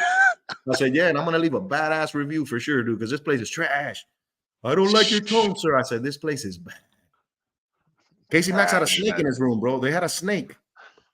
And the snake left under the door and disappeared. Nobody knows where the snake went. He said he found Percocets under the thing. There was a room that had 2 random boots out there with 2 propane tanks. They never moved.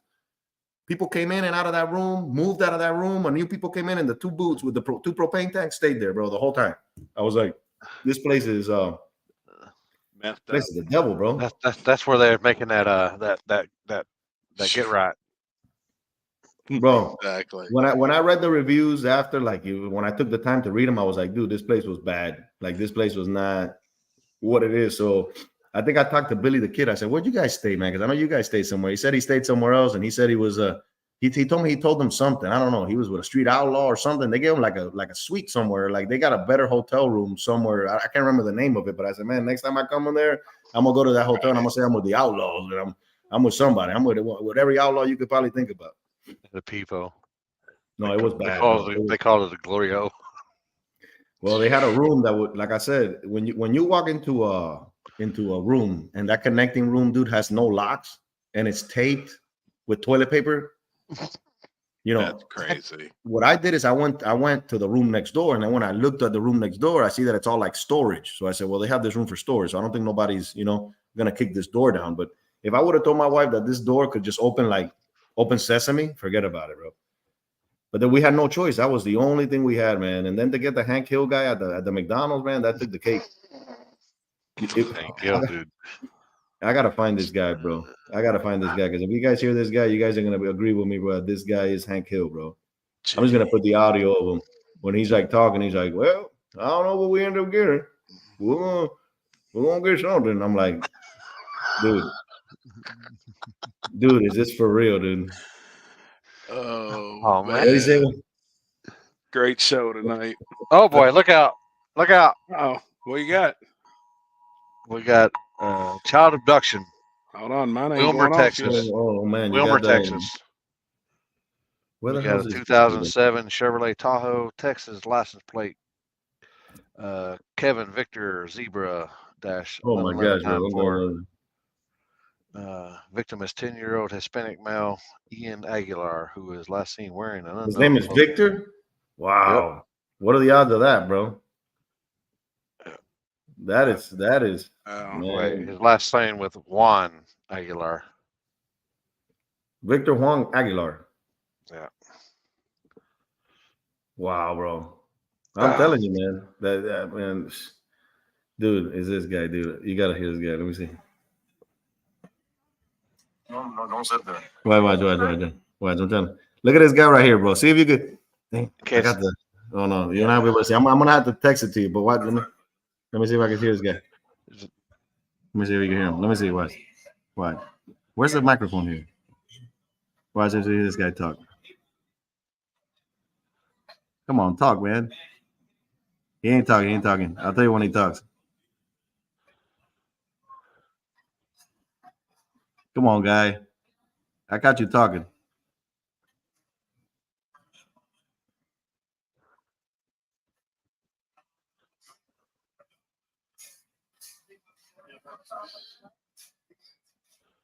I'm gonna send it to you, bro, and see if you could chop. Send it in Messenger. Can Messenger? Yeah, I'm gonna chop it on Messenger. Let me see if I can hear this guy. Bro, Follow Messi was right behind me, but you gotta be able to see this guy. Let me see what. Watch. Come on, dude. You gonna say something? I gotta send this to you, bro. Let me. I'm gonna forward it to you now, so you could grab this guy's audio, bro. Because this guy he looked just like him too, and the voice was identical. I think that this is the guy, bro. Like this would be the guy to. Let me crop this here, man, real quick, because it's a pretty long video, but you gotta see this guy. They were talking up a storm. Then I couldn't figure out. He looked like Elmer Fudd too. He had the Elmer Fudd. Oh my goodness. Poor guy. Only in Kentucky. Hurrah. I'm gonna send it to you. Let me see how I can. Hey, did he have Louisville on his tattooed on his chest, on his belly? No. Dude, no, watch. Let me see if I'm gonna send it to you. When you hear it like personally, you're gonna be like you're gonna be like, damn, this dude does sound like him, but I gotta get it, I gotta crop it and send it to you. But I'm gonna send it to you in a little bit, right? Let me see if I can get it out there because you guys would crack up with this guy, bro. I just gotta make it 2 minutes because I know that Messenger doesn't let you. Yeah. They put like a little lock to it where you can't pass over like 2 minutes on it. But you gotta see this guy, bro. He looks like a mixture of Elmer Fudd and Hank Hill, but speaks just like Hank Hill, bro. Oh my god! Like as soon as you hear the voice, if you were to close your eyes, you would think it's Hank Hill, bro. Like that's what I'm saying. Let me watch this shit, dude. I gotta send you this, bro. Let me Messenger. Hold on.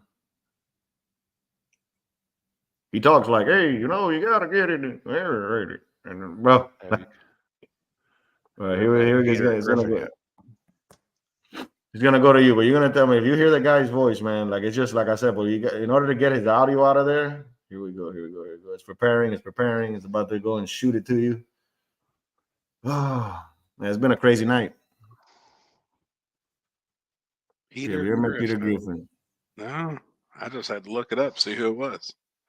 I know who Peter Griffin is. No, Peter Griffin is the fatter guy for sure. Is he the fatter guy? No. What is he? He's not the fatter guy? All right, well, hold on. Now here's gonna go to you, bro. Let's do a little intermission. Let's change this to this. Y'all need to quit doing that shit. You're gonna get me high. Oh, I thought you were already, dude. I thought you were already, bro. Let me see right here. No, they keep saying safety meeting shit. I'm fucking be like here pretty soon. Be like, just pass it over to me. There you go.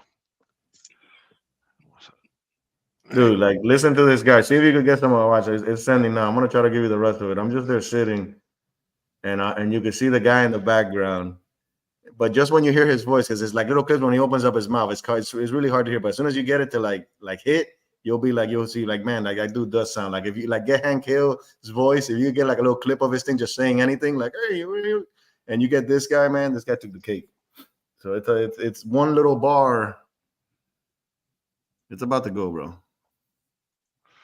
oh shit! Did y'all see Happy that you might be blocked from this because it's your birthday gift from there it is. Give me a second. It's your birthday gift from I be damn. Holy cow. That's how you know it's cold. Wow. I love it. I wonder if that's one size fit all. Yeah.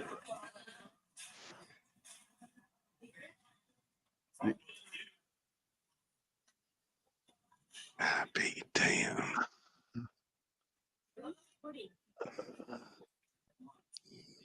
You got to listen to the guy's voice, dude. He's not. Let me see where I got him talking. Elmer Fudd, dude. Easy, Tyler, easy. What do you say? Happy says. Easy. Happy's losing weight, man. Yeah. Where's he at? Where's he slimmed at? Where's that? You on a keto? No, I found out I got diabetes, so I've been on a really strict diet. Boy. Wow. So insulin, the whole deal, but it's reversible. It's type 2. So I'm eating right. I'm down. Well, since early this summer, I'm down 43 pounds. I'm actually in the 200s now. It's the first time I've been under 300 pounds in probably 25 years. Wow, you were that heavy? Shit, I was 361 at one point, but then I always stay around 340. And I'm down to 2. Holy smokes, bro. Wow. Yeah. I didn't think you were that heavy. I thought you were probably like, 260, 270, like 298 as of this morning. So wow, bro. Diabetes. I'm gonna try. My goal is to get to like 235, 240. Yeah. Damn. All right, we there? Is this it?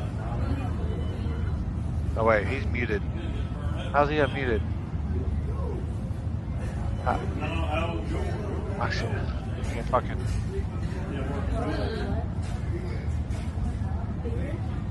Are you muted? Everybody unmuted? Oh, y'all are muted. Y'all are muted. Myself. I gotta unmute myself. Okay, you gotta unmute. You gotta unmute. Happy. You're muted. Happy muted. Oh my God, I can hear him. Let me go back. You gotta just go a couple seconds back right there. Hear that voice, but if you can amplify. Yeah. Look, darn. Perfect. I'm telling you, it's that good, bro. What?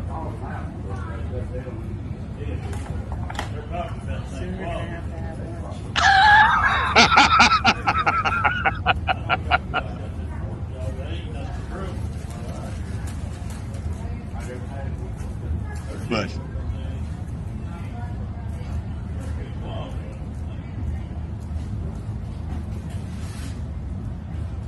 what? I'm telling you, bro. He was talking before like crazy.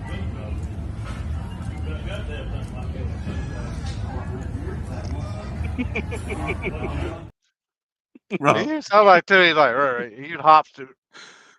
Oh, bro, yeah. that's what I'm saying, bro. That if you put that like amplified, and you get like the both voices. Like I'm gonna see how that. Yeah, bro, it's exactly Tyler, bro. It has to be him, bro. That had to be the guy who said it. Where you go? What do you mean, bro? Like perfect, bro. I was like, wow. Wow, I had to record him. Only in Kentucky, bro. Only in Lake Cumberland.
Oh, that's so awesome, bro. I'm telling you, dude.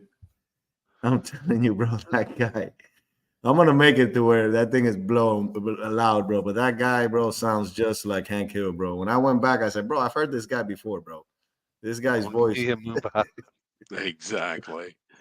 Where you go? Get, man, I love me some moon pies. You had any Christmas tree cakes yet or not? I had a box not too long ago. Ooh. The big box I or the asked small to eat box? some. I haven't been able to eat one. Yeah, you haven't been eating one? Yeah, man. Guess what? I can get some for you, though. Man, I want one, too. You going to have some in PRI or what? I may have to eat. I may have to treat myself in PRI. Yeah, you get to splurge. Yeah.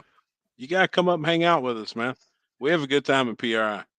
For sure, bro. I know that it's the following week. I think that Dig or Die this year, they moved it over just because I think it was not to interfere with PRI. So PRI is probably what, on the 10th, on the 9th, 8th? Yeah, it's like it's like Wednesday or Thursday, Friday, Saturday. Yep. Well, and there's a lot of people, I think, that's coming up, hanging out, going to it, and then just headed straight over. That's what Yep. That's what we're talking about. Yeah, that might be an option, man. You guys are trying to go to the pad this year? Oh yeah. Yeah, don't know when it is, but we will be there. Yeah, I need to figure out how I'm gonna go, but I don't know if I'm gonna pull up with that big old RV in the middle there. Right. Dude, I parked right up front. Like we actually had the last vehicle parked on the island. Yeah. We parked right at the starting line. And what were you in? You were in your truck? We were in a Tahoe. Yeah. Yep. The last 2 years, that's where we've parked. I asked BJ before we get there. I'm like, hey, can we park right here at the very end? Then we'll block everybody from me on down. So they tie, like a caution to our car, so nobody can really be on the other. It's perfect. Yeah, well, you'll be getting those spots. I ain't gonna cap, man. They're good spots, bro. It's perfect. We do have a really good spot. Because I was thinking of pulling in there with the RV, but I'm thinking, damn, that might be sketch for sure, bro. There is some parks though, not far from there. There's some RV places like I was about to say, I was like, no, what the fuck you trying to get him into here, man? There is some RV spots not far from there over on the water. That's actually Chuck was telling me a story, bro, that he says every time I go places, I like to sightsee and I look at properties and stuff. So they went curious and they went sightseeing, bro. And they said that this dude literally, gun in hand, what's up? And then when he saw a lady, he's like, oh, and then Chuck said they did, bro. The guy was like, he didn't know where to go. Chuck's cocking guns and stuff. He's waiting for him, bro. I'm like, wow, bro. Dukes of Hazzards, bro. You've never been? You've never been down there? No. Last year I got bamboozled, man. They were like, oh, it's canceled. And I was like, oh, I guess, shit happens. Somebody leaked something. And then everything was, next thing I'm seeing all these videos. I'm seeing Limpy live. I'm like, what the hell? What was this happening at?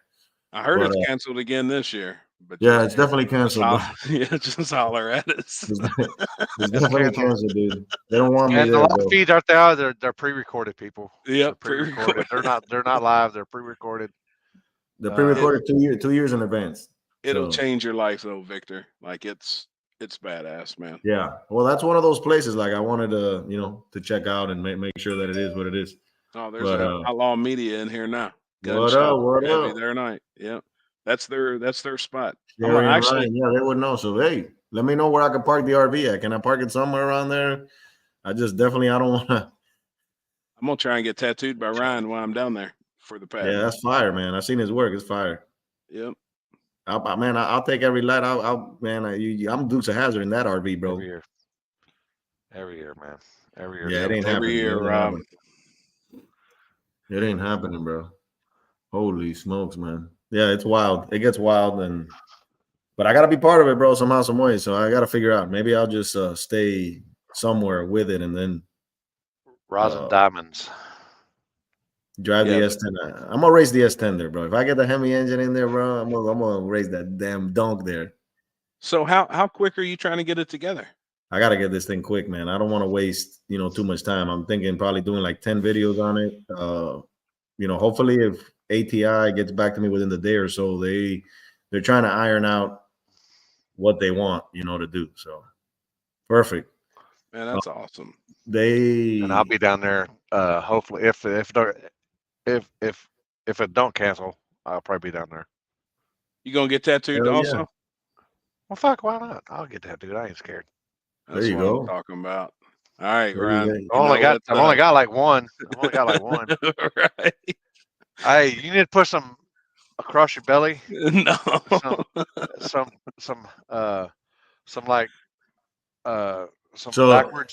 backwards stuff. So when Chris is reading it, you can show him in the mirror. Oh my gosh, bro. Jesus. And it says, "Don't look down."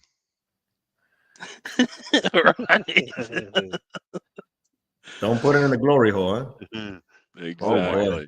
Oh boy. Oh boy. I thought it said Thug Life at one point in time, man. I know that they made a meme right there. It said something else, Cash Days or something. I know somebody did. No, it said Cali Nate. That's what it said. It said Cali Nate. I seen that meme. Oh boy. Yeah, it's wild. Dude. Bacon grease. How many events have you done this year? Man, I've never counted. I almost have like amnesia, but it's been quite a few. I want to say, I don't know, man. Probably about 30, 40, maybe. This has been a really big year for you, right? Yeah. Next year, man, it's gonna increase. So I got to see, pick my battles as to where I've seen. I mean, obviously, it's helped me out a lot to go and visit these tracks and see, the environment and know, my surroundings and my way around it. So there's definitely a few tracks that I want to go and visit. Like look, Decker Boys, I'm not gonna be able to make it, but I would love to check that track out. Not for any live purposes, but to see it, and experience it. Kentucky Dragway too. A bunch of stuff in Texas that I haven't gone to. Something in Oklahoma. I would have loved to, head down to H-Down Throwdown, but it's just not happening. I'll be there this weekend. Yeah, that's a banger, dude. Just to check these places out, man, and see what they're about. But that's one that, just like that. So awesome.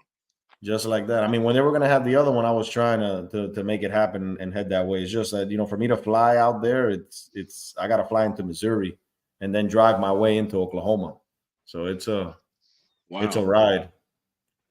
It's different airlines, man. Sometimes you try to save here and there. I mean, airlines have, the price on flight has just gone through the roof. So I try to stay local with my local airline when I go. But this year I'm planning to do a bigger vacation with that RV, man. Like leave sooner and just, probably be all the month of, June, July, and August, out there somewhere, traveling. Hopefully I find a spot where I could have that medium point and drop it out. G2, man. The origin of G2, bro. Do we tell them how that G2 came through? Yeah. G2. Man. Is that G2? And that was a race that, I think that it was supposed to happen again. And then what happened? It got rained out, right? Again, the second time? Yeah. It's wild. That's wild that never came to pass. But that's a nice spot. It was pretty there cool. It is. People already knew. Andrew, Twin River Raceway. Yeah. Man, I hope that subscriber ain't on here, bro, because he scared the hell out of me, bro. To be honest with you, like I wasn't expecting. I'm over there going like a security guard, bro, like thinking, what the hell's going on here, bro? The RV's right there. There's a guy in the bush. He's got that whole poncho on. Like I don't know what he's doing. He's in the cut. Them Budweisers. Yeah. I was like, holy smokes, bro. Like somebody's got to go over there and do something. I think Limpy was the one that told, man, go check him out. Go see what he's happening over there. Like, peer pressure, bro. Peer freaking pressure, dude. Peer pressure. Imagine if I said, you were talking about filming. I said, man, that'd be the perfect guy to go film over there. Exactly. And then you walked over there and he's like, what did he say? Man, shout outs to him, bro, because he was solid, bro. Like, if somebody would have told me that guy in the bush was a subscriber and, they would have put money on the table, I would have lost, bro, because I definitely would have not picked that guy in the bush, man. That's why I said don't judge a book by its cover. That was like a slap in the face for me, man. Oh, bro. So, I made my way over there, and sure enough, bro, like, I see him in the bush there. I'm like, hey, what are you doing? He's like, G2? And I'm like, that was perfect right there. G2? I'm like, no way, dude. Maybe you guys set me up, bro. Maybe you guys sent that guy in the bush and knew I was gonna go out there, bro. Because there was just no way, bro. To be recognized out of the blue, man. And then he's like, I watch your channel, man. I'm subscribed. G2, man. G2K, G2. Yeah, that's so me, bro. awesome. That's me, bro. And he's like, then we chatted it up, bro. He's like, yeah, man, I come here all the time, and I'm chilling back here, doing my little thing, doing my little beer, getting a good time, thumbs up. And I was like, wow, bro. Like that goes to show me, bro, that you can never rule anybody out, bro, because you just never know, man. And I remember walking back and you guys were like, what the hell happened over there? I'm like, dude, that dude was a subscriber, bro. Like legit subscriber. Like, I watch all your stuff, man. G2. I'm like, that's crazy. Yeah, man. So I think I sent Limpy a picture then the next morning there or something. I know I sent him something, bro, because yeah, he was still over there or something like that, wasn't he? Yeah, he had like a poncho or something on. Yeah, he rain jacket or something. He hung out, bro. It looked like the guy. You never seen that movie? I Know What You Did Last Summer. That the guy has like that raincoat and stuff. That's all I was thinking when I saw that whole situation. I mean, I said, damn, that's all I'm gonna need to find, bro. That little thing. What you did last summer with the damn trench coat and the sickle and the hook, and man, like it's wild, dude. We gotta go see the Whitakers, dude, for sure. I think we all need to make a trip over there, bro. I'd love to, man. I don't care, bro. If one of y'all drive, I'll get off, bro. I don't care. I'll get off, bro. If they try to, I wear a bulletproof vest. Somebody try to shoot, they ain't gonna shoot you, bro. I think that you just get there and say, "What's up?" Hell, we can see Corey. He's just next door. He lives next door to him, right over the hill. Just tell them that the no preppers are going over there, bro. What the hell's a no prepper? We're gonna go over there. Sure, that wasn't Dickel. Right. Exactly. I was watching your podcast with 10 Soldiers before we got on here. So your very first event that you ever went to was Dig or Die, right? Yeah. That's how it all started, man. It was wild. Still to this day, it was like one of those. I was doing a lot of local filming here at our local track, and trying to get content, here in town, and I was just like, man, like it just wasn't grabbing any kind of traction, like. And then I started just asking myself, I guess, I said, I feel like, like the world doesn't know any of these guys here. So, why would I want to watch somebody that I don't really know? So I told my wife, I said, you know what, we need to go check out one of these events.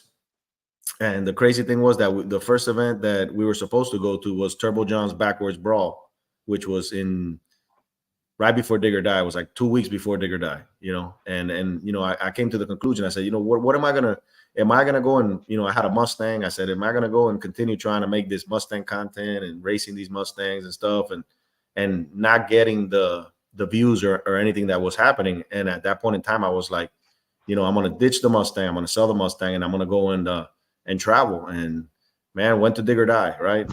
First went to Turbo John's backwards brawl. We went on a little vacation. We didn't get to do nothing there. You know, I talked to Turbo John for like 15 minutes. I made a video with me talking to him, but he canceled everything. You know, like we went to this Bushy Mountain prison there, did a little prison video. Yeah, I see, and man.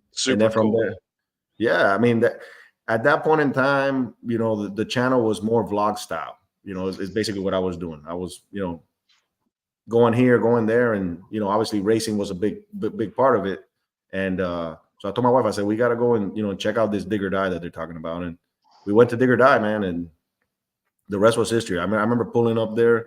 I had my little, you know, G2K shirts on and my little hat, and you know, my wife, you know, we pull up into the place. You know, there's trailers everywhere. You know, cars everywhere.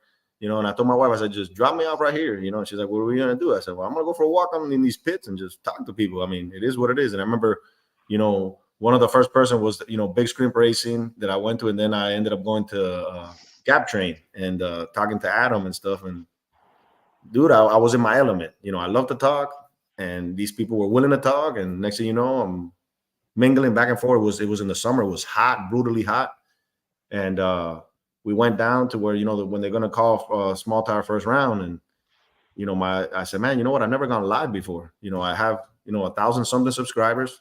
Pretty sure I could go live here and, you know, not have an issue. And I turned the live on, and my son comes to me and he's like, man, you know, you got about 1,000 people in that live stream. It's like 900 and something. I'm like, you're talking about 900 and something, bro. You know, every time I go live, I get 20, 30 people. Like, what is this? Like, there's no way. Like, you know, like I've never seen it. I had gone on Facebook Live at my local track and stuff like that. Never got in that amount. And then when I look, I have like 900 people on the chat. I'm like, I said, is this for real? Are you guys in there? Everybody was like, yeah. You know, I started seeing comments and stuff. I'm like, this is wild, bro, to have these many people. So I began to just be announcing, you know, like, hey, man, like, who you guys got next? That Mustang or that Chevelle or the thing and that? And then they were thrilled because they felt like, you know, one of the comments was like, finally somebody like talks, like actually engages, like he's commentating.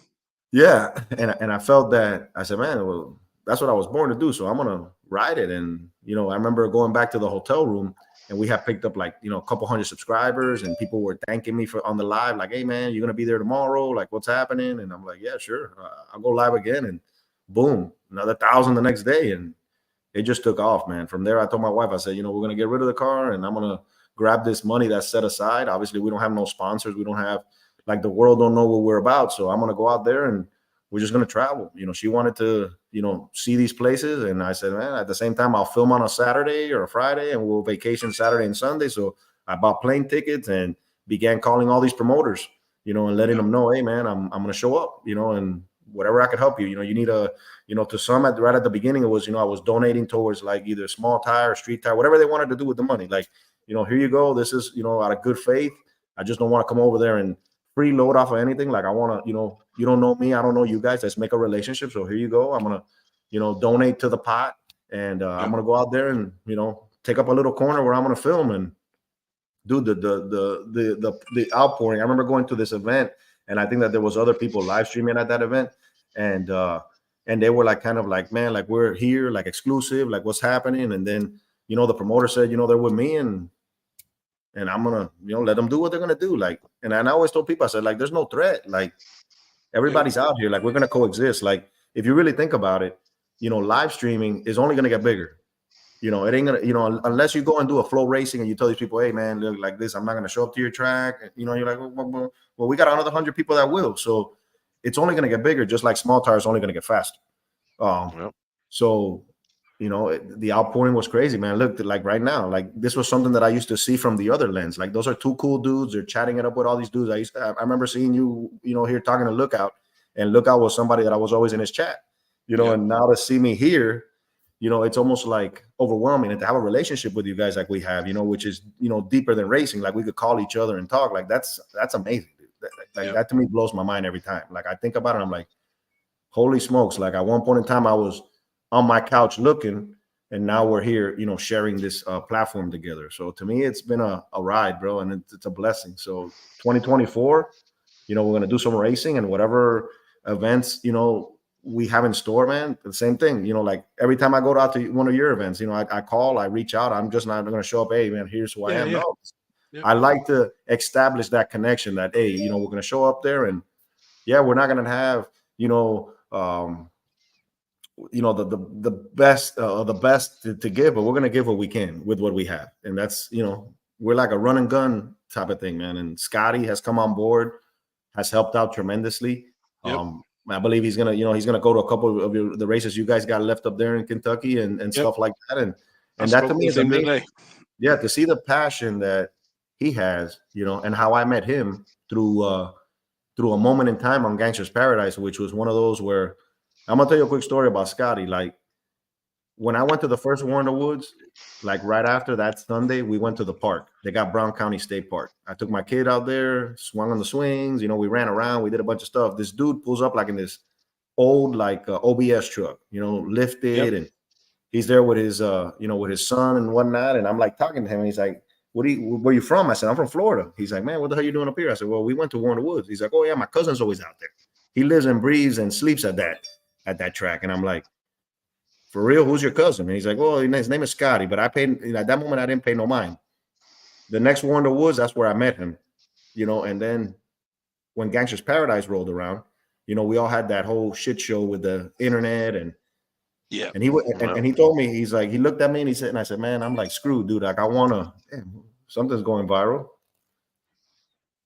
I don't know, that little G2K short I put on Instagram talking about a procrastinator and all these cars that I don't finish. It's popping now. So I got spaced out.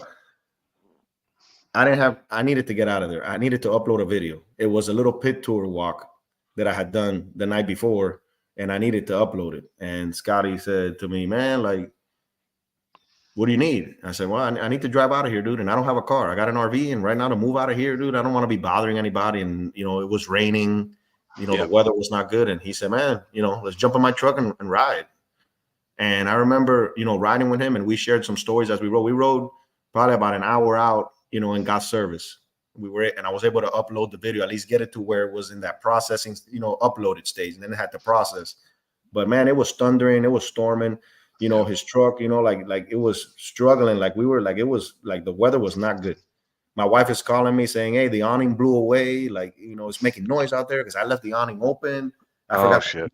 I didn't think we were going to get like a huge storm. The storm hit, you know, awning is flying. So all this stuff, and all I'm looking at is the 3 bars and the little video, like loading. And then I'm looking at Scotty and I'm thinking, man, like, this is a legit dude. You know, he don't know me. You know, the odds of me meeting his cousin. And I remember going back, and then that day I said, look, man, August is kind of tight for me. I got a couple stuff I got to take care of back at the house. You know, would you be willing, you know, to come out there and alive? I mean, I'll reimburse you and pay you, and then, you know, do what I got to do to take care of you and whoever you bring along with yourself. But, you know, can you help me? And he said, yeah, man, I'm all for it. Let's do it. And dude's been solid ever since, bro. Solid and with a passion.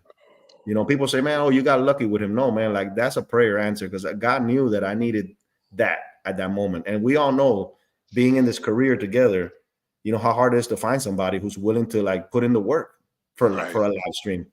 And to see him there, bro, in and out, you know, no questions asked, like grinding it and happy and relishing the moment, you know. To see him out there at your street race, you know, and him with Chicken Hawk and you and everybody, like that's a vibe, man. Like he's excited for it. He wants more of it, you know. And like I told him, I said, Scotty, whatever you ever do with your channel, man, you know that you got me on board, like for life or whatever it is that you need. You know, you came in at a moment that I needed you, and you know, showed up. So the sky's the limit to him, bro. And to see that it's somebody who's knowledgeable. It ain't like, you know, okay, man, somebody offered me to use a live. No, like this dude was knowledgeable, and the desire was there. Like it wasn't, you know, he asked me, like I asked him, and he responded, man. And last time I stayed out there, he said, man, don't even rent a hotel, stay at my house, you know, and I'll pick you up or you drive over here. And we did, man. We hung out, and it was awesome, dude. Like to me, it was like overwhelming to see the hospitality. And, you know, I think he's in the chat right now, but to me, like my hat's off to him, bro. He came in, and I've done lives with other guys before, and a lot of the people weren't like really receptive to the just the vibe of the person that was doing it. And with Scotty, they just took to him, man. Crazy thing is that in No Prep Outlaw Mafia's live the other day, somebody thought that like his girlfriend was like my wife. He's like, I think Victor has his wife out there. Like people are so like sometimes ignorant with the comments that they say. But even to see his girlfriend Kirsten stepping up to the plate and actually supporting him and putting in the work too, dude. That's amazing, bro. Like you don't find that. You know, that's where I'm like blessed to know that, you know, we're for real. And if eventually we could have it outsourced where I could have somebody in the West Coast, you know, up where you guys are at, and we could, you know, bring that variety of live stream to different people. I think that'd be amazing, you know, coming 2024. Like I want to go everywhere, you know, as much as I can. I want to work on my race program too, to be able to have that variety. Like right now during the off season, I mean, we're still busy out here, but me, Mike, and everybody who's down here trying to put no preps, I mean, Florida's still behind. You know, the no prep scene down here is more like radio racing than it is no prep. You know, Orlando is going to put a good backside, the following week for Thanksgiving. So we're trying, but it's still behind the, you know, like I said, we're not in position yet to really be big. And I feel it's the logistics, man, the logistics of South Florida. You know, even Limpy, I started 19 hours, man. I know what it is to go to Texas. So I mean, 20 hours, you know, all the way to the bottom over here. Mork was over here. I mean, the only positive thing is that there's good vacation spots, you know, during the winter time. But other than that, it's like, it's hard, man. It's hard for somebody to come and drive, you know, 15, 16, 17 hours, you know, to come to an event. Like I told her, dude, if I put a $50,000 free entry event, then people say, oh, and everybody will come around the country. But that's not where I wanted to go with it. Like, it's something where like it's got to develop, man. And I think it starts with the core that's here and the guys that are here. And if the guys that are here start kicking ass and representing in other places, then I think it would create that stigma to get like people to say, okay, man, well, we want to go and race the best. And if they're down there, then that's what we want to do. Right now, it's not happening, man. Mike's fighting like an uphill battle with like a little sword right now, and he's trying to pioneer something, and I'm there for him, you know, and we're going to try to make the best of it. But it's like it's real new, you know, to the whole situation. So I think it's trying, like Guy just said, Mexico is where it's at in Florida. If you could get a hold of, you know, a lot of them dudes, the street guys that are out there for real street racing, and introduce it to them, because some of them may not know about it, you know. Well, and it's not like, you know, like I've always seen, like if I go right now and I put a post up on Facebook, right? But you guys, we don't have a connection. We don't know each other, right? It's very different, you know, like when you know somebody, and then you realize and you recognize and you're able to, okay, I'm gonna go and support, I'm gonna go and help and stuff like that. But if you look at a no prep that somebody just put a Facebook post, you know, no prep in Florida, but you're not in it with the nitty gritty guys that are actually like moving weight down here, like you say, the street racing guys. Which right now I just got put on with one of the plugs on there, and he hosts a few races, and I filmed one of them down here. But I think that the handshakes, the people seeing you, the promotion side of it, I think is very important, and it takes those like I said, handshakes and friendships to be able to make something happen. Like I would love for there to be like a legitimate racing down here, you know. But backside, Orlando is offering a backside. You know, that's probably the only backside we have. We can't do backside at Immokalee because the shutdown reason is too short. You know, it was an airport and they moved it over, so we got a front side. The front side is like a no prep, front side.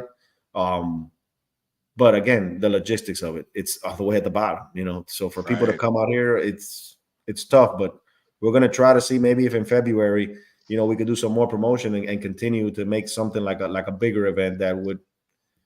I'm actually going to try and make that in February. I've spoke to Mike about it. We'd like to come down anyways, just a vacation, you know, anyways, but come down and spend a week. That's what I'm saying. I feel like there's a lot of spots, and if it's able to be done, then obviously that'll be a kickstart to whatever the season is up north, you know, because that's what ends up happening. You know, usually, you know, March, April, May, that's when everything starts kicking off. So to have something in February that would be there, and I mean, we're only like 2.5 hours from Orlando, so it's not like it's terrible. The logistics of it. You know, I've told people stay in Tampa, you know, or stay in Orlando. The beaches are going to be still good. You know, like in February, we're not freezing out here. You know, it's still. Are they still walking around in thongs and stuff? Is what I want to know. All day. Yeah, I'm down like a flat tire. South Beach. That's where we need to be at, South Beach. I'm telling you. Man, I think that it would put for something epic and awesome if there could be like a no prep that would start the year off, and it'd be like in Florida, like a late January, early February event that would be like a kickoff. That'd be awesome. You know, just to find to find the location that would be like the banger. You know, this could potentially be another. You know, I don't want to, you know, shoot anything out there, but it could be like one of these events that becomes a staple, you know, to start the year off, where everybody, you want to get your car shaken down and you want to get all that stuff taken care of. Well, let's come down here. Let's race no prep. Good weather, good vacation. Everything else is snowed in. Let's make it happen. I mean, that would be the selling point. You know, come on vacation down to Florida and bring your race car. You might win, you know, $5,000-$10,000. I mean, the one in Orlando that they're putting next month, it's got like some killers in it for like, you know, it's like $1,000 buy-in, and they got like 8 cars, so it's an $8,000 shootout that they're going to have just like a big bear shootout, and then they're going to have their small tire. They got a couple classes out there, and from what I heard, from the back of Orlando, so that's going to be a good one. I'm going to have like a finish line camera set up back there, and which, like I said, I'm still looking for those little receivers. I want to find like those axons, like the ones Limpy has, in order to be able to do that with the YOLO box, but that backside is crazy, because it's the videos that I've seen, they've only done it maybe like once, like a year or 2 years ago.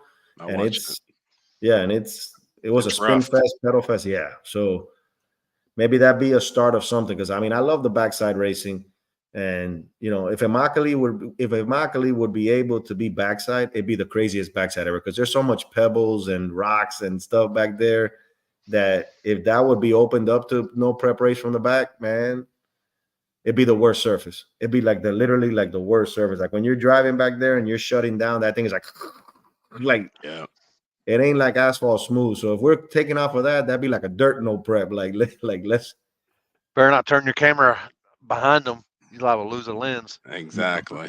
Bro, I learned my lesson one time when I see everybody. I was a rookie, and I was walking over there to the burnout, the guys that burnout, and everybody did this. And I said, "Oh, perfect shot right here. Perfect shot my ass, dude." As soon as that big went down, I got relaxed. Bro. Oh, shit. Asphalt hit me everywhere, bro. Everywhere, like this. In the face, and then in the eyes, everything, man. Like, I was like, sucks. I was like, what the heck, dude? I said, no wonder everybody, like I see everybody go like this, and all of a sudden they went, and then not only did they go, but they turned. And I'm like, oh, nobody wants to see the burnout, man. Nobody wants to see what's that. Well, horrible. To take off like that burnt rubber off the lens, shirt, face. Oh, it hit me everywhere, bro. Like I was done. I had a little rock chip that, like a little piece of asphalt hit me. I said, damn, bro, no wonder. Never again, bro. Never again am I trying to stand right behind the burnout box. But I like I said, still to this day, and it was a digger down. I was like, man, this is a perfect shot. Money shot right here, dude. Rear end, beautiful burnout right in my face. Yeah, sure. They knew what they were getting done, man. So Knoxville Dragway. Have you ever talked to Wes? Wes is a cool dude, man. No. Yeah, they got. I mean, I've been to the backside of Knoxville. It's a good backside. Service is good there too. Is it really? Yeah. It's a good little spot. Yeah, and they got backside. They got backside and they got front side, but the backside there is good. Tennessee's beautiful, man. You know, if it's not raining out there, I mean, that's where we had the snow brawl. The Turbo John snow brawl. Yeah. You know? Yep. Oh yeah. It was snowing, dude. I couldn't believe it. I had to turn off my live. I turned off my live because I said I don't want to scare anybody when they see the snow. Like if they start seeing snow, like people are gonna turn back around. So I just cut the live. I said I'm not going live anymore. People were like, "Is that snow in the air?" I said, "Nah, not snow. Later. Talk to you guys tomorrow." Dude, that base snowed, bro. It snowed and it was cold, bro, freezing, like you know. But I remember the come up short, man. It was freaking cold out there. Where? Crossville. Crossville for when they did that the big money come up short race. It was by the time they had fucking ice on top of cars. Wow, bro. Yeah, I heard that big. And they were still racing. That big money race. I heard that was a big joke to a certain extent.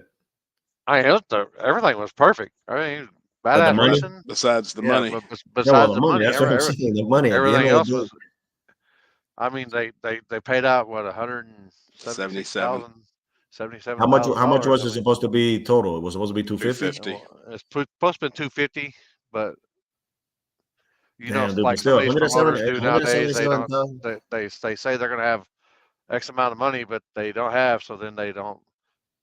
You know, Yeah. I mean, it ain't no worse than some other people that are doing the same thing. Yeah, nowadays. I think that the word, because I know that some will say guaranteed, and then I'm gonna say, oh, guaranteed with 30 cars or guaranteed with 12 cars, and then those are the prints that you have to read before somebody says, I'm gonna go and race, for 100K or 200K. But damn, Yeah. Well, it was guaranteed. $170,000. It was guaranteed at 250 cars. Right. Right. Dude, 177,000. Yeah, It's I mean, they had crazy. 177 cars show up. How did they split that? Did they split it? They split it. What was it 6 or 9 ways? Something like Who the that. hell Each won guy that? got like Everybody wound up getting almost 30 grand. Yeah. Who won it? Who won Who won the small tire? I mean, it was like it was Ryan, Mac TV guys. Mac TV guys. Was it the Gap train or the truck? Can't remember. Wow, bro. Wow, that's crazy, dude. That's a lot of money, bro. Yeah, there was like I think 6 of them. Johnny Cash. Yeah, one of them, and then they had split. They went the second chance race. They got down to X amount of cars. I can't remember. Wow, was that race that you told me you had like the biggest live stream ever? No, Dig or Die. The first one? I can't remember when it was, but I had like when I first brought out the 2-camera angle. So it was what 4 years ago, maybe 3 years ago. I don't know how long ago it's been since I've had the two. But yeah, when I was out there, I can't remember. It was like 18,000 or something like that. Bro, that is wild, bro. I'm surprised that damn thing didn't crash or something. Like it didn't like. I mean, everything was working just good. It's perfect. I mean, everything was just. I had the camera set up perfect. You know how I do stuff when I go live. Yeah. I have it past the finish line facing. So and then when I went out there another time, I had the 3-camera, I had the 3 angle, and then I had the one that was real high, sticking up like 13 feet in the air. Where did you get that? Is that a tripod that extends up 12 feet or something like that? It's just 13.6 I think as it goes up to. So it's just a straight stick, but you can put the camera on top. Yeah. You can, but I had to, and I put the swivel on it so I can. The only thing that sucks on that is you got to get the angle right. So you'll have to go up and down a couple of times. You got to move the camera until you see it. You get it right, and then I put 2 or 3 weights on top of it. I mean, the wingspan on it was like, real wide as it was. But I think you had that at Dig or Die last time I saw you out there. I think you had it at the starting line. You had a huge I saw you. I remember an extension cord, and you rolled it up. Yeah, and it was just up there. Yeah. Yeah, that view is sick, man. Just like the view on the finish line that you had set up there too. I mean, you were already seeing everybody who was winning even before they were really going and checking on the tape. So that definitely makes it, way better. The way that those angles are pointed and aimed at. But damn, 18,000 people, man. It's crazy. Yeah. You didn't ask everybody to subscribe. How many you had to have picked up like 10,000 subscribers? I was commentating with everybody, shooting the breeze, and just having a good time, like I always do when I'm on live feed. Just just talking. Yeah. Wow. It's huge. Yeah, that's crazy. That's crazy, dude. That's wild. That's mind blowing. You think, man, you had 1,000, there's 18,000 people there. It's crazy. I mean, so it would comment, on the yellow box, it would come up, and as soon as you get like almost reading it, it would disappear. The comments were just going, just like they were raining. Bam, bam. Yeah, at that point in time, you didn't have it set up to have the little, like the little slow comment where it'll like slow down the chat and everything. But even then, like that thing must have been pumping, bro. You know how many people are talking at the same time? Well, plus I had Facebook going on as well, because I had Facebook doing it as well. So I mean, I didn't have, probably don't have how many I had on Facebook, but Oh, you had them on both platforms. Yeah, I had them on Facebook and YouTube, and Twitch and Twitch. But I think I don't even know how many people I got on Twitch right now. Probably 2 or 3. Like they usually hang out. Yeah, 3. Twitch. Oh, so you go live on Twitch too? Wow. Yeah. Yep. I mean, I have a Twitch account. I don't know. I can't. Most of that stuff's the gaming stuff, but Yeah, that's what I didn't understand. I know Tickle Fits goes on Twitch, and so does TSV, but I never understood the whole Twitch situation, because every time I go on Twitch, it's like gaming. Like, Yeah. how do you categorize it as no prep racing? That's what I didn't understand to like initiate it, and that's why I just said the heck with this. Like, I seen people on Kick, like this guy called Murder. He was like on Kick. I'm like, the hell's Kick? And I guess that's just another streaming platform. I just never heard of it before. Like, never messed with it. So that's crazy. I didn't ever hear it until my kid, because she's a gamer and she told you about Twitch. Told me about Twitch and stuff, because she was doing her games and stuff, and then she was, I don't know what she says, that she can get. It's kind of like YouTube and Facebook. You can get like donations and stuff like that. Wow, that's awesome, bro. That's awesome, dude. Any more questions? Any questions we got? Nobody wants to ask questions anymore. What's your favorite event of the year that you've been to? Oh man, that's a tough one. Like this year, or like favorite event? What's your favorite event? Both. This year, and then what's your favorite event? Favorite event, I would have to say, I mean, obviously, because that's where it all started for me, and I've been to like 6 of them already. It would be Dig or Die. I just feel like the vibe there is very consistent every time they have it, and it's ran well. It's the surface is unguessable, and I think that the fact that can never go like super fast there, it really limits the people who are fast to actually like try to tune to the thing. Because like I said, I've never seen like towards the end of the night, I see the passes get passed faster, but I'm more or less gauging what those passes are. And ain't nobody running in low 4s, ain't nobody running in no low 5s. Like it's like a mid 5, somewhere in there is what I'm seeing. So it gives everybody that level playing field that I feel like, like Cali Nate's going, now. And I remember talking to Cali Nate about the Super Bowl, and he was like, well, Going to Woods is a Super Bowl. And I said, well, when you go to Dig or Die, like, there's backside and then there's front side. So, if I were to say like a legit backside, it would be, Rockingham. And, the amount of cars that always shows up is consistent. There's some good street racing the night before. So it's a whole vibe to be out there. So if I had to say like my favorite event, it would probably be Dig or Die. The service there, that I get, it's good. And then followed by like War in the Woods. I mean, War in the Woods is a banger, followed right up next. I mean, I'm hoping that, from my standpoint of view and looking at how fast they got this time around, I'm thinking like if they continue bracket racing there, and obviously it's going to be no prep because you ain't going to add anything to the surface, but I think that the more they continue, the more people are going to figure that out, and it's going to get faster and faster. I mean, it's just it looked real fast this time around. With Dig or Die, I feel like you can't put that power, like it doesn't happen. Sure.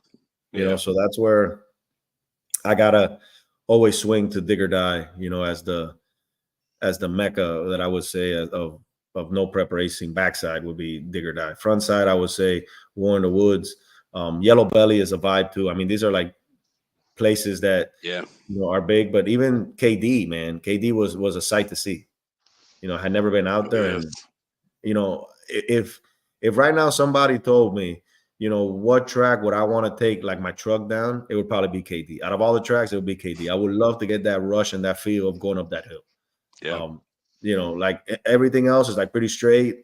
That's one of those that, I would definitely want to experience as a driver. I love that event. And that event every year, I feel like it's getting more and more of the right vibe. Yeah. Like, right people's coming.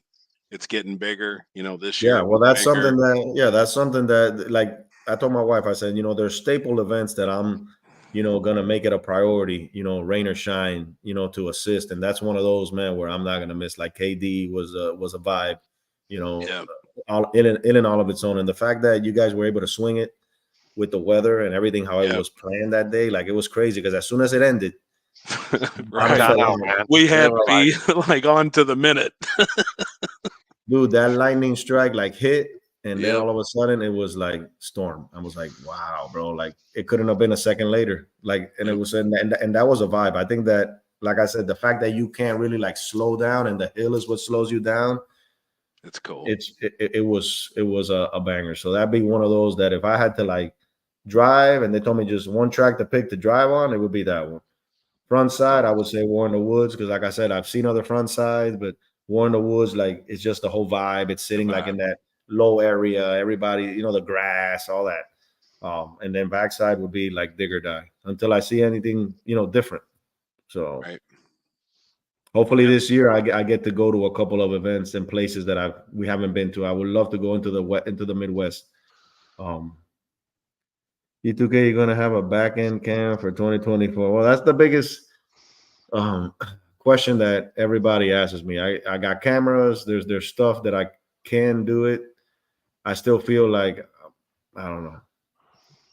I feel like there's a connection when people are asking me who won, and I don't got nothing to show. I'm like in the deer in the headlights too. Like I don't know who the hell won. Like it's left and right. But setting it up. The only downfall that I see is like in the run and gun situation. If you got to haul ass out of there, obviously when the weather's great, you're not worried about it. But if you got to haul ass out of there, you're taking, boxes down. I mean, Limpy could attest to this. And if I'm only a woman, I don't got nobody out there. So if I got to run and take that stuff down, imagine I would love to have like a dig or die now, a 12-foot in the front and one in the back, and me orchestrating the stuff through it. But then it's like, man, I'm almost like limited now because I got to babysit these things. Yeah, that's why I got burned out, man. It was me by myself and 3 cameras. 2 cameras is enough, especially if you're making that walk from deal to deal to change batteries out, and then you got to set. Then you got to go down there and it didn't work. So then you got to go back over there. I mean, you might walk fucking 6 miles just in a 300 or 400. That's what I'm saying. You're responsible for too much. You're responsible for too much stuff, and if stuff goes down, you're basically screwed. And then you're god dang, blah blah blah. Half the people are mad. Yeah, and what doesn't help out is the fact that, like I always try to tell the chat, I said we're limited to the Wi-Fi we have here. Even if we have like SIM cards and all this stuff, if the Wi-Fi sucks, it's gonna suck. And if it's going to take data, it's going to take data. So you guys got to be patient. Oh, clean, your lens is foggy. It's not the lens is foggy. It's that the shit is lagging. And when it lags, it fogs it, and it's not no problem, and they're like, get a new camera, get a new stuff. And I always tell people, like, if there's different live streamers there, like, just like in drag racing, you get in where you fit in, like, there's other people. Just go see. Maybe their angle's better. Like, I don't care. Like, go here, go there. I'm here in my little position. Everybody's there with their little niche, doing their thing and doing their vibe. Like, Happy's got his vibe. You got your vibe. I got my vibe. Bob has his vibe. Like, no prep a la moth. Everybody who's out there like live streaming has their own little vibe. And when we're all there, everybody's getting a different angle. You might be lagging, the other guy might not be. Like, shit happens that way. I always tell people, you want that Mac Daddy live. If no prep felons is on site or Limpy's is on site, you're gonna get that Mac Daddy live. Go on their site and watch it. They're gonna give you front end, man. I can't give you a front an end cam. My end cam got taken out by Swamp Thing, destroyed it. Pow, fluid, And I'm like, dude, like right now I could do it, but I know that how I am, I'm gonna get irritated. And before I get irritated and start, like tossing things and just upset, because guys know how to upset me on the chat. They'll be like, oh, man, it's lagging. So I got like maybe 1 or 2 guys that I trust, my moderators. And if they tell me it sucks, it sucks. I'm looking for their comment. Or if my wife hops on, I'm looking for her comment. But then everybody, it's buffering on mine. And the guys, it's clear. Like, I don't see it. And they do it on purpose. They hop in there to say it's buffering. Oh, it's buffering. It's lagging. It sucks. And then you got 10 guys are saying, hey, it's clear. It's your, But sometimes in the delay of the comments, that's all you're seeing. And then by the time you put it, done. YouTube, if you do tests, right, they only give you 3 notifications.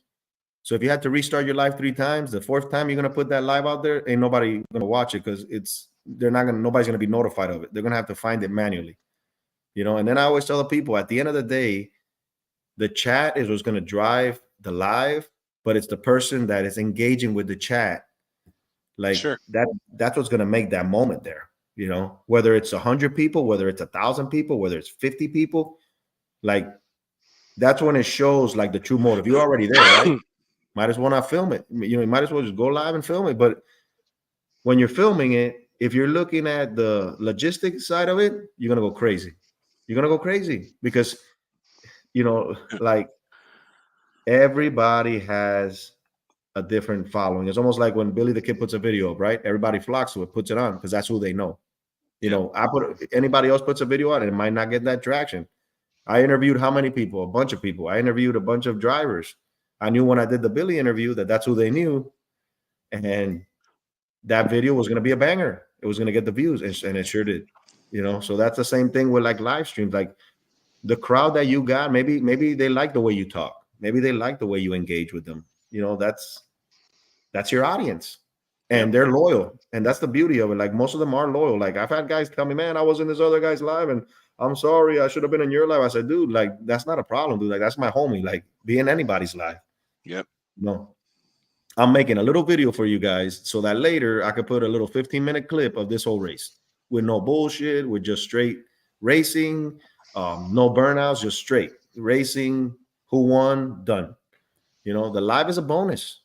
You know, and that's what we're here for, you know, just to bring these people that cannot physically assist these events. And the majority of them is logistics, you know, 20, 30, 20 people in Australia looking at the channel.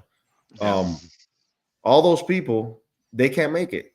You know, guys who are disabled, people who are in the hospital, people who are sick.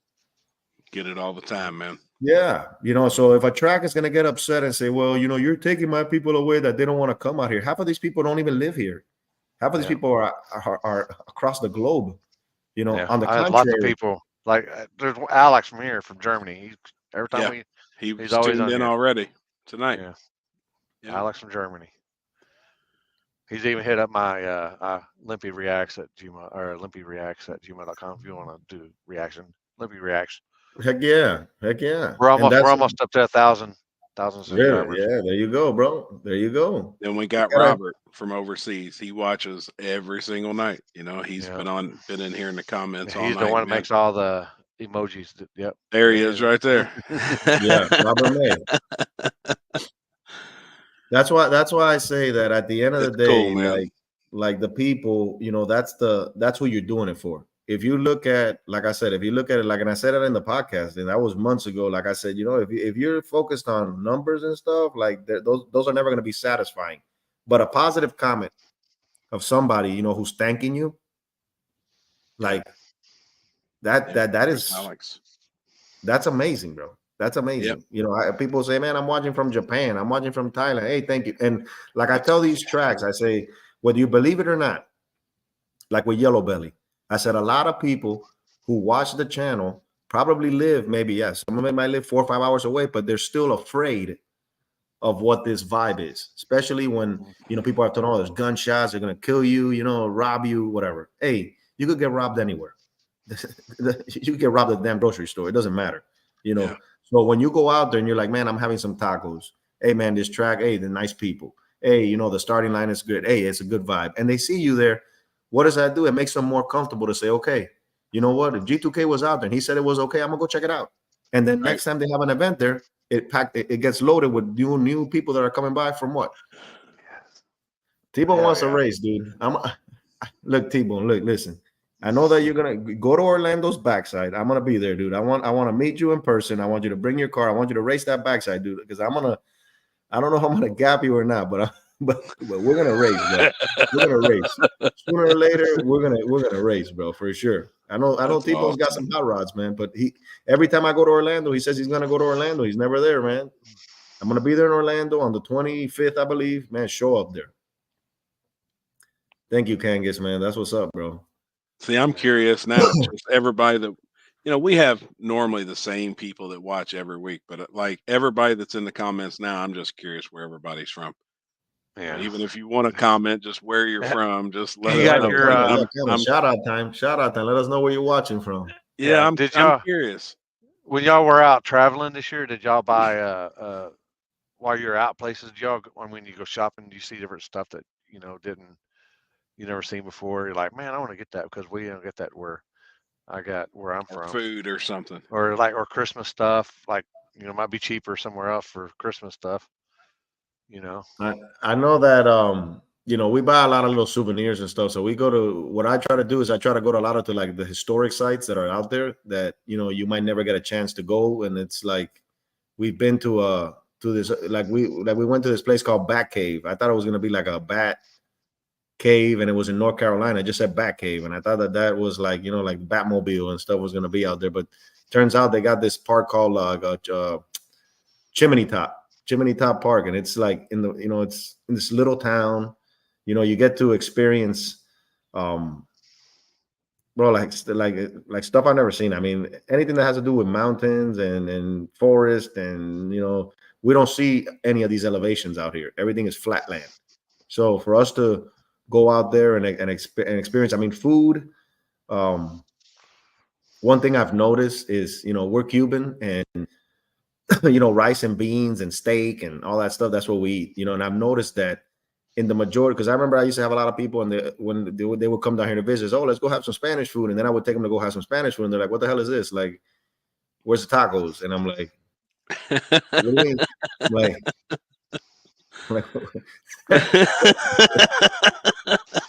yeah, exactly. Like, where's the chimichangas? Where's the quesadillas? Where's That's where they're like, man, maybe where's the Tex-Mex then? Yeah. So what happens is that now when I go out of state, I see that that's all that is there, like Mexican, like Tex-Mex, nothing against Mexican, but that's all I see. And now I understand why when people come down here and you give them real Spanish food, they're like, what the hell is this? Yeah. Like, I'm not used to seeing this. Some fucking. Well, every town I've been to up there, there's always a Mexican spot. Always. Like every town, no matter, even in Virginia. I don't know if you guys ended up going to the one I went into Virginia, but the one in Virginia there by the we did. Right there. So we went to dinner. It was good. It actually wasn't that bad. Yeah, it was good. I'm telling you, so that's what I see. Like, but then you go and you put, like, let's say Cuban food, and you don't find that nowhere. You know, like, it's like, because that's the majority of what's there in those states, and that's where when people come down and say, man, like, where the tacos at? I want to have me some tacos. And I said, damn. Everybody like just knows about tacos. Nobody knows about, you know, the you know, like rice and beans and tostones and, you know, some churrasco and stuff. Like, that's like forbidden. And that's what, like, Spanish food, that's what we like eat daily. Like, rice is a staple of us, and, you know, it's not tacos, you know, like, so that's a different. But as far as like food, like, I would love to go to Texas and eat that big old steak that they got in this place that is supposedly if you eat the steak, your food is free or whatever, 72 ounces. Yeah, we talked about that. Potato and baked potato, salad, sides. Yep. There's a woman who ate two.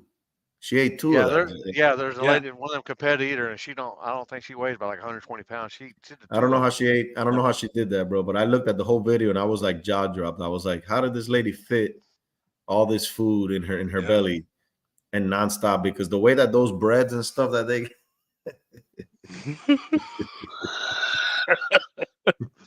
That's what I was doing when I was crazy. Oh, so speaking of Lookout, man, I got to we really talked to Funky Town when I was down there, man. We talked for like about 30 minutes, man, like right after like the yellow belly scene, and we talked a lot. We talked about Lookout and stuff. So yeah, man, and he was shut up. Yeah, he was man, he totally different dude, like, you know, from what I used to see on the Lookout you know, show, like when he's there, like just him, you know, and I'm talking to him, dude, like straight up dude, bro, like, you know, he hugged me and everything. We were just there like shooting it, like if we known each other for a minute. I was like, wow, that's crazy how we talked about it. He had just lost his wife, man. She had just passed away like a few weeks earlier or something like that. I was like, wow, man, like my condolences. And he was like, yeah, man. He says, you know, you going to XRP tomorrow? And I was like, yeah, man. He says, well, I'll see you there, brother, man. And then good seeing you, good to meet you. And then in XRP the next day, bro, he came right up to me again, like, you know, if we knew each other, man, how you like it, man? You like it here better than over there? And I was like, well, you can't, apples to oranges. You can't compare XRP to you know, to Yellow Belly. It's two totally different tracks. And that's the neat part, man. When you get to look back and say, man, you've been to all these cool places. Like when people tell me, man, you're living the dream, and I stay back and, like, you know, I really like, because I'm not gonna lie, when sometimes you're at these events and you're working and you're doing your live stream and whatnot, like you focus on that.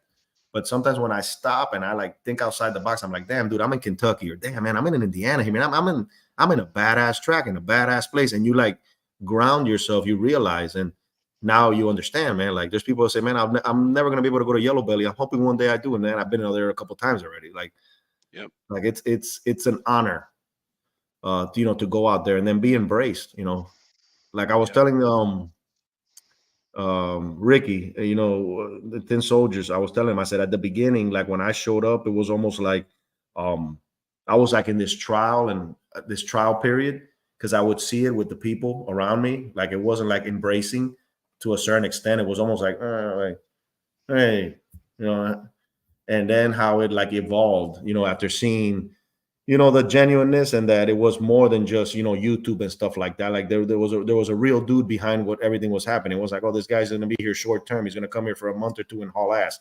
Like when they saw that, now it's like everybody got embraced, media list. And, I remember I would go to a lot of events, man, and they're like, yeah, you're on the media list, and go there, and my name's non-existent. Like there's never here, call a person, and now to go to these places and the name is there. It's overwhelming, man. But at the beginning, like I felt like there was this, almost like a trial run, probation, that the community and the crowd, had developed. I don't know from what or whatnot, but it's almost like, okay, you got to go through this maze, but once you get here, then you're going to be hugged and embraced and opened up, and that's what's happened, man. And I think the proof is in, the fact that the channel has grown, not only YouTube, but Facebook, and just the comments and everything. It's just like expanded. And to see people watching my little truck content, man, that's like that like makes me so happy. Like it like I feel like, okay, like I want to give you a live stream every weekend, and I try as hard as I can, even if it's from my local track, to do so. But then when I'm doing what I want to get out there, and everybody's like still looking at that, dude, it's like overwhelming, man. Like I don't want to say it brings tears to my eyes, but it like I find the joy. Like, okay, guys, like you guys, you want to see this too. It ain't like, man, I put a video up and nobody wants to watch it now. Like, like the support is there. Like every time I put a Sleepy Joe video up there, I'll get, the views might not be outrageous, but I know who's viewing it is solid. It might get 2,000 views, but I know that is solid. 250 likes on a 2,000 view video. That's a lot of likes, man, for it to be just that. So I'm a guy that I don't look at so much the views. I look at the likes, because I'm thinking, okay, whoever watched it, if they just watch it to watch it, they're not going to like it. But when you have that many likes, that many comments, it's solid. And when you get comment after comment, like, man, I'm so happy for you, man. I can't wait to see you. Like that just does it for me, bro. I'm like, wow, like, maybe they're not ready this year. I'm going to try to work as hard. And the fact that they're supporting me with this whole wild build that I'm going to do now. And I'm pretty sure that new subscribers will join in just out of curiosity. But to know that there's like a solid core that's always going to be there, that tells me, man, you know what? We've been here since the beginning. Since day one, G2K, since the day you went live, I've been here on your channel. Man, I take those people and I value them seriously, like to the T, man. They'll send me messages through, through Facebook and stuff. And, just some encouraging stuff, man. Appreciate you, Kenny, man. Yeah. And that's it, bro. Like, I mean, we're here for the long run, dude. I want to, do as much as I can with the tools that I've been given, and right now, if it ain't broke, don't fix it. I'm going to continue trying to push what I push, and bring in the vibe and the energy that I do until God calls me home, man. Until then, it's going to be God, the kingdom. That's what I'm going to continue like glorifying always. What do you say, Victor? Yeah. Yeah. I know that there's a lot of people that hate it, and there's more positive, bro, than there is negative, man. And like I said, if it makes you happy, bro, go out and do it. You know what I'm saying? Like, don't live another person's life. Like, do you, bro, and whatever that looks like, in whatever capacity that looks like. You focus so much on other stuff. Nice, man. Yeah, those Corvette seats are comfortable as heck, man. And speaking of Corvette seats, when you was here, how was them Mercedes seats? Bro. And how was that? How was your experience in electric? I know you just loved it, didn't you? Well, I was happy, that I said, man, you know what? I'm gonna get this electric car. And then the guy is like, oh, you want an electric car? I said, yeah. And it's cheap. It was like, bro, I think it was like 160 for like the 4 days or something like that. I said, holy smokes. I said, yeah, I'm gonna take an electric car. I would love an electric car. I said, you got a Tesla? He's like, I don't know. We'll see what we got out there. So he takes me out there and he puts me in first we go see a Tesla, but the battery was dead. That's when I should have seen an alarm, like a red flag. So then he's like, so then he's like, well, let me go see what else I can find you. So we find another one, and as soon as we go to like fire it up, it says like it's in limp mode. So it means that it's not gonna go past like 5 miles an hour.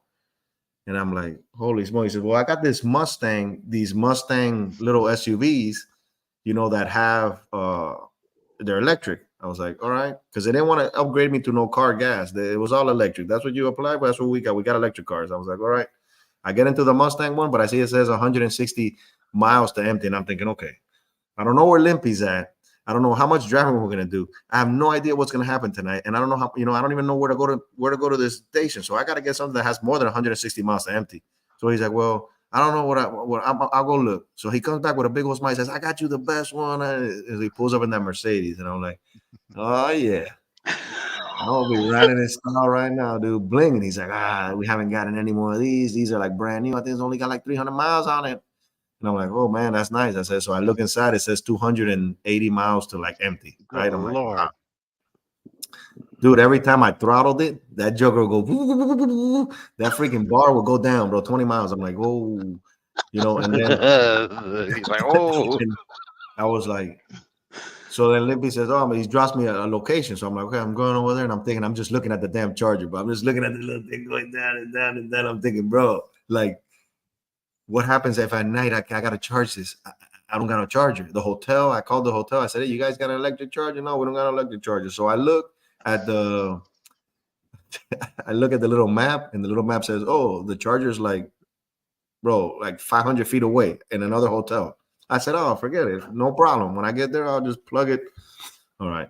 No problem. Drove to Limpy. We went out that night. Boom, bro. The thing was like already going down, like bad. I'm like, I don't know this. I'm calculating miles. If I go to Yellow Belly, do I come back? Do I go forward? Do like what's gonna happen here? So I go to that little place, dude, to go and put the charger in. That shit says 12 hours to charge. I'm like, I ain't got no 12 hours to charge, bro. I got like literally like an hour, and I gotta fill this thing up, bro. That thing sent me to a town. I can't even remember the name, where they had like a supercharger with all the Teslas, but it was like literally I had 40 miles to empty. The thing was like 35 miles to get there. When I got there, wow. All these Tesla guys are there. So now I'm being looked at like, what are you doing here? And they're all like this outside their car. And I'm like, oh no, damn. It says Tesla for a reason. Yeah. So when I plug it in, because you have to, for like the newer electric cars, you have to have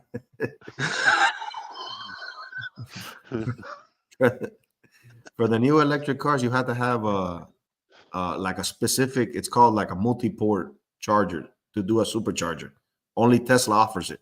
So if you buy like that Mercedes, you're gonna have the one in your house that you could charge in your house, and that's basically it. You can't charge it anywhere else unless you go to a supercharger for Tesla, because Tesla's the only one that has that supercharger port.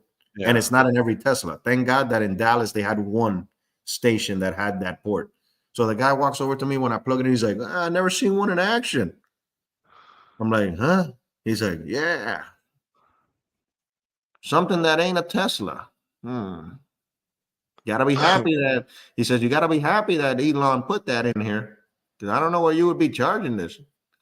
And I was like, yeah, man, I know. I'm stuck, dude. And I'm there taking pictures of it. I'm about to make a post and rant like crazy and say, man, you know what? Like, gas is never going to go out of style, dude. Like, this sucks.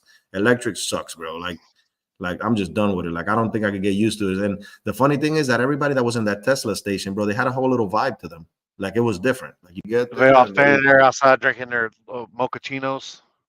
No, it's a chai latte tea with matcha and cha-cha, and that's it, bro. And they look at you with like a stank face, bro.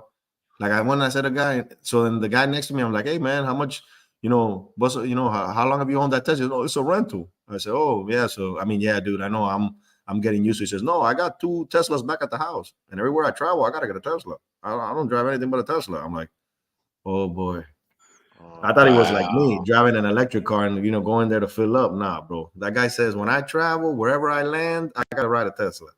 I'm like, damn. So now I gotta go to Yellow Belly. I'm driving in the electric car, dude. And all I'm thinking is like, dude, I gotta go and fill this up and give it back to them before, like exactly with the same amount of charge and everything. So now I gotta go back to the Dallas thing. And there I did like a little short, which I haven't put it out there, but there was 3 people on a bike, right? Motorcycle. So the first guy is helmetless, and helmet. No helmet, right? That's the first guy on the bike. With him and his woman, both helmetless. The second one is the guy right behind him. He is helmet, wife is helmetless, right? And then the third guy is helmetless, but the wife is helmetless. I felt like doing like, which one would you pick? Like, like out of the three, like which is the safest? Like, who's the? You know what I do? You know what I do? I would like stop real fast, and then so my wife would hit her head on the back of my helmet. I wouldn't do that, woman. I wouldn't do that. I swear. And what would you do? You would knock her unconscious, bro. Holy smokes, man. Exactly. What happened? Bro, so that's what I saw, and I felt like doing like when I filmed it, I felt like doing like a short, like eeny, meeny, miny, mo. Like, which one would you like who's like who's doing the right thing here? Because like I said, they all had issues, bro. 2 helmetless, one helmet, one not helmet, and then the other one vice versa. I'm like, damn. Tyler knows it, bro. I'm gonna talk my ass off, dude. These guys got the wrong guy out here to talk tonight. I love it. I haven't let them put a word, bro. My wife says I only put 25 cents. I like listening and reading the comments and. Oh yeah. And bullshit. That's the whole fucking point. That's what this thing's about. That's what we show's do. About. I mean, we're, there's more to somebody than just racing or media or. Yeah, we're gonna talk about some. We're gonna talk about some stuff in a little bit right here. Oh boy. All right, I'll let the band play. Oh yeah. Oh boy. I tell you what, man, that dude, he's a genius. Bro, that dude is what? I'm gonna show you the one where is it? Here we go now. Here we go. He's a genius. Yep. Fist bump, dog. Where the fist bump at? So you guys know the story with Cletus McFarland, right? Oh yeah. Mm-hmm. I wonder if the whole world ever saw it, bro, because I know it was a live stream and nobody really a lot of people didn't really encounter it. But we got to meet him finally at what was it? FL2K. And he gave me his phone number, bro. And he said, like, next time I go live he asked me if I was going to do it 29,000 this year. And I said, well, if you give me an interview with you and stuff like that, he said, I'll do something better, man. I'll be on the live with you. So he said, I'll bring my people with me. So I said, man, that's going to be a crazy one. So this year for his birthday, man, 29,000 times Cletus, and supposedly he's going to be on the live chat. So we'll see about that if he really shows up. But that's what he told me. He said, just send me a text and let me know when you're on there. I said, it's going to be on your birthday, so you're not going to be able to forget. But he said, just let me know the time, because I would have loved to have been on there when you did it. I would have brought my people on over and we would have had a good time in the chat. That's probably awesome, I'm going to do it just like this. If I could get him just like this to hop on there and talk, man, that'd be dope. I know my buddy that's probably here on the chat. He did me dirty, bro. He put like a picture of Cletus in the background like this, like moving. I think it was like a poster or something, bro. And so I'm there like 26,000 right into it. I'm about to like hit the 28,000, and I'm like saying it real slow. Like I'm thinking, damn, like he might hop on here. You never know. He might just turn on his phone and see somebody saying it. We tried to share it on the Freedom Factory like group page on Facebook. They were denying it every time, so wasn't going through. And then all of a sudden, I see like how Limpy could see me backstage on the little thing there. It says Cletus McFarland, and it's him like this with a smile, like doing a little movement. And I'm like, so at that moment, dude, like my shit dropped. Like I was like, oh shit. And I'm like, I like pause, bro. I'm like Cletus. Oh my God, he's in the.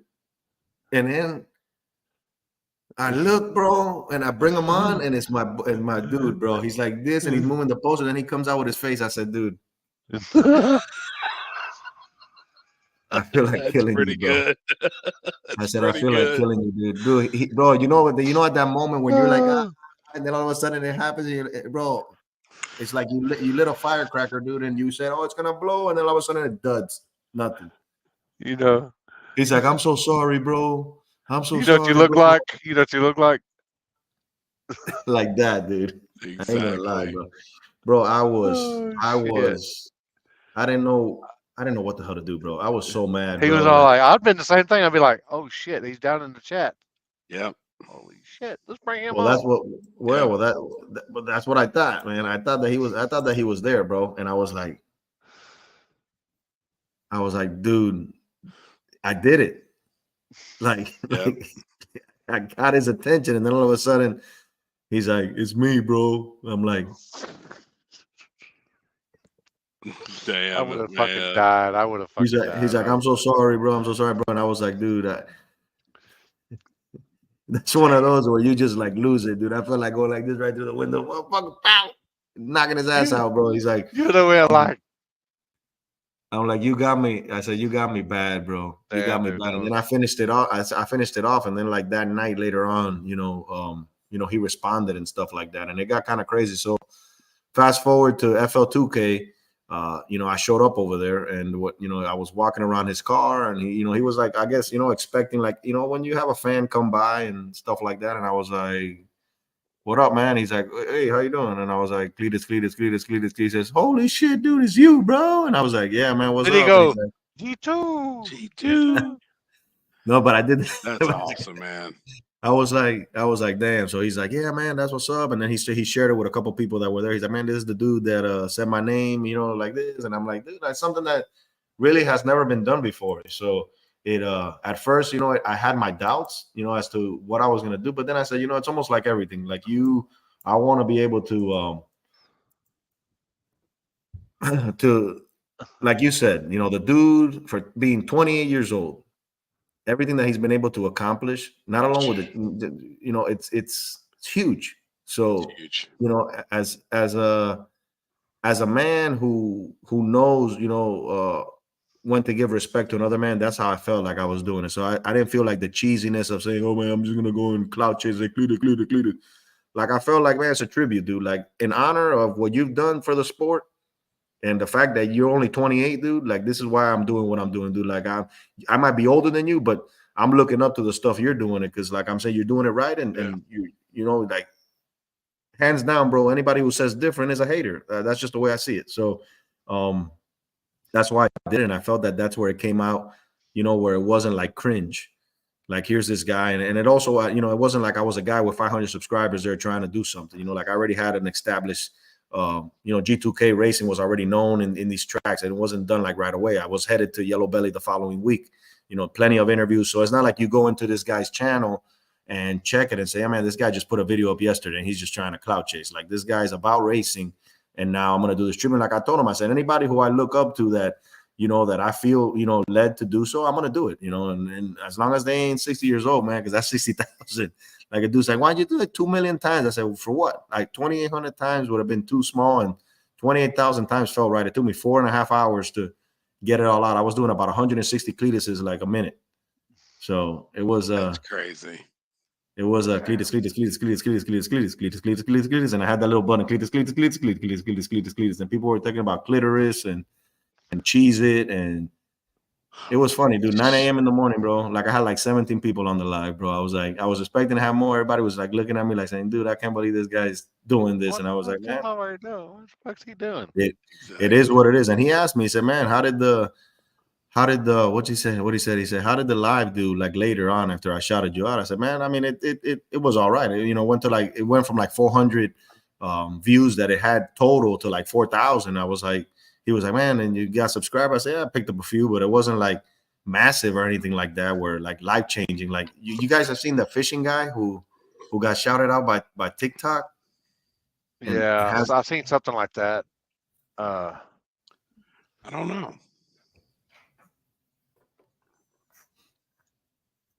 I don't know if I have or not. I got the warden looking at me. So yeah, she said, yeah, that's the OO for sure. The OO. Oh boy. Oh boy. Oh boy. Do you want to give sponsors a shout out or anything?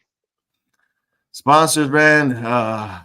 got one sponsor, man, Chuck, man. So to see, On Tilt Racing Products, man, like, dude is solid, bro. Came through and just said, hey, what do you want to do? And I said, man, let me know. And he said, here you go. And solid as from day one. That's the sponsor, man. That's who we got.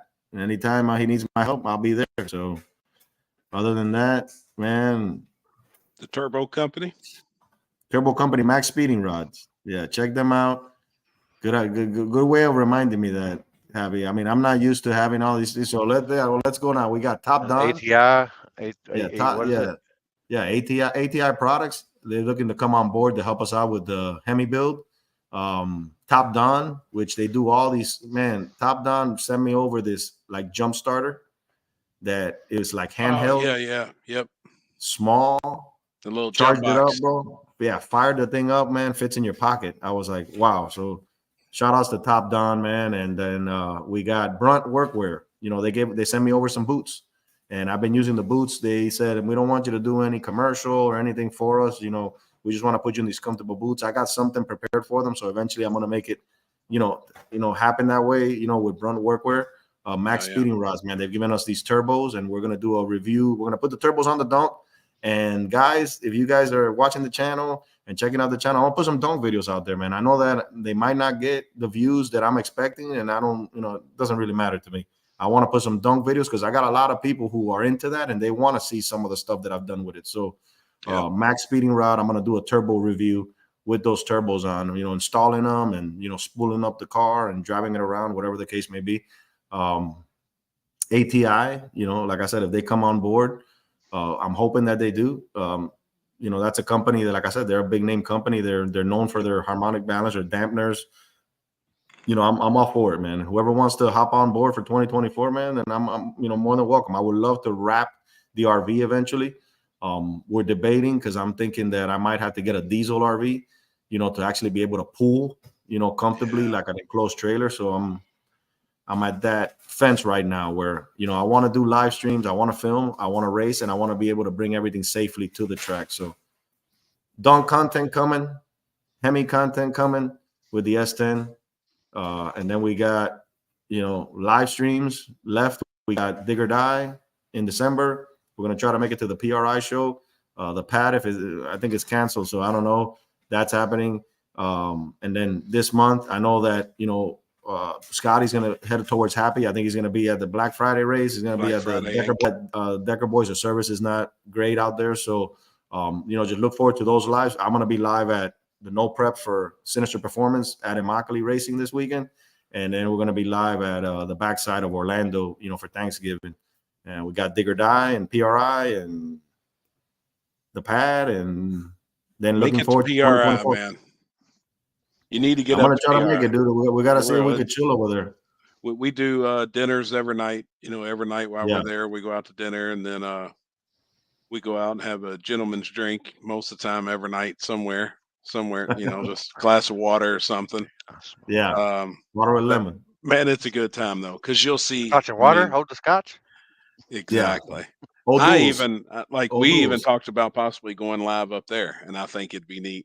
While we're in the show, just people coming up, and it'd be something different. We could just set a phone up and be bullshitting, or hell, I may bring laptop, and Limpy brings his laptop. We can all just sit around and, do something. I think. How far is it from like the Indianapolis airport? Like, where is it? Right there. Right there.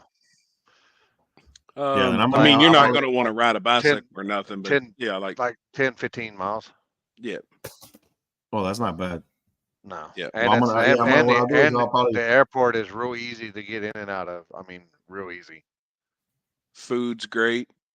We may even do a scooter cash days one night.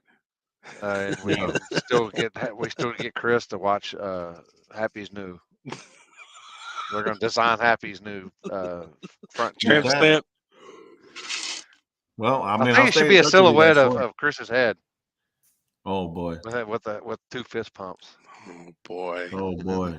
Damn it! Oh boy!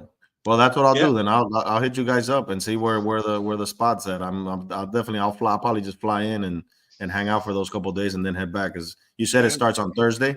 It's Thursday, Yeah, Friday, and Thursday, Saturday. Friday, Saturday. Thursday, yeah. Friday, and it's over at 5 o'clock. So Yep. Yeah. And we shut down at usually 5 get o'clock. out.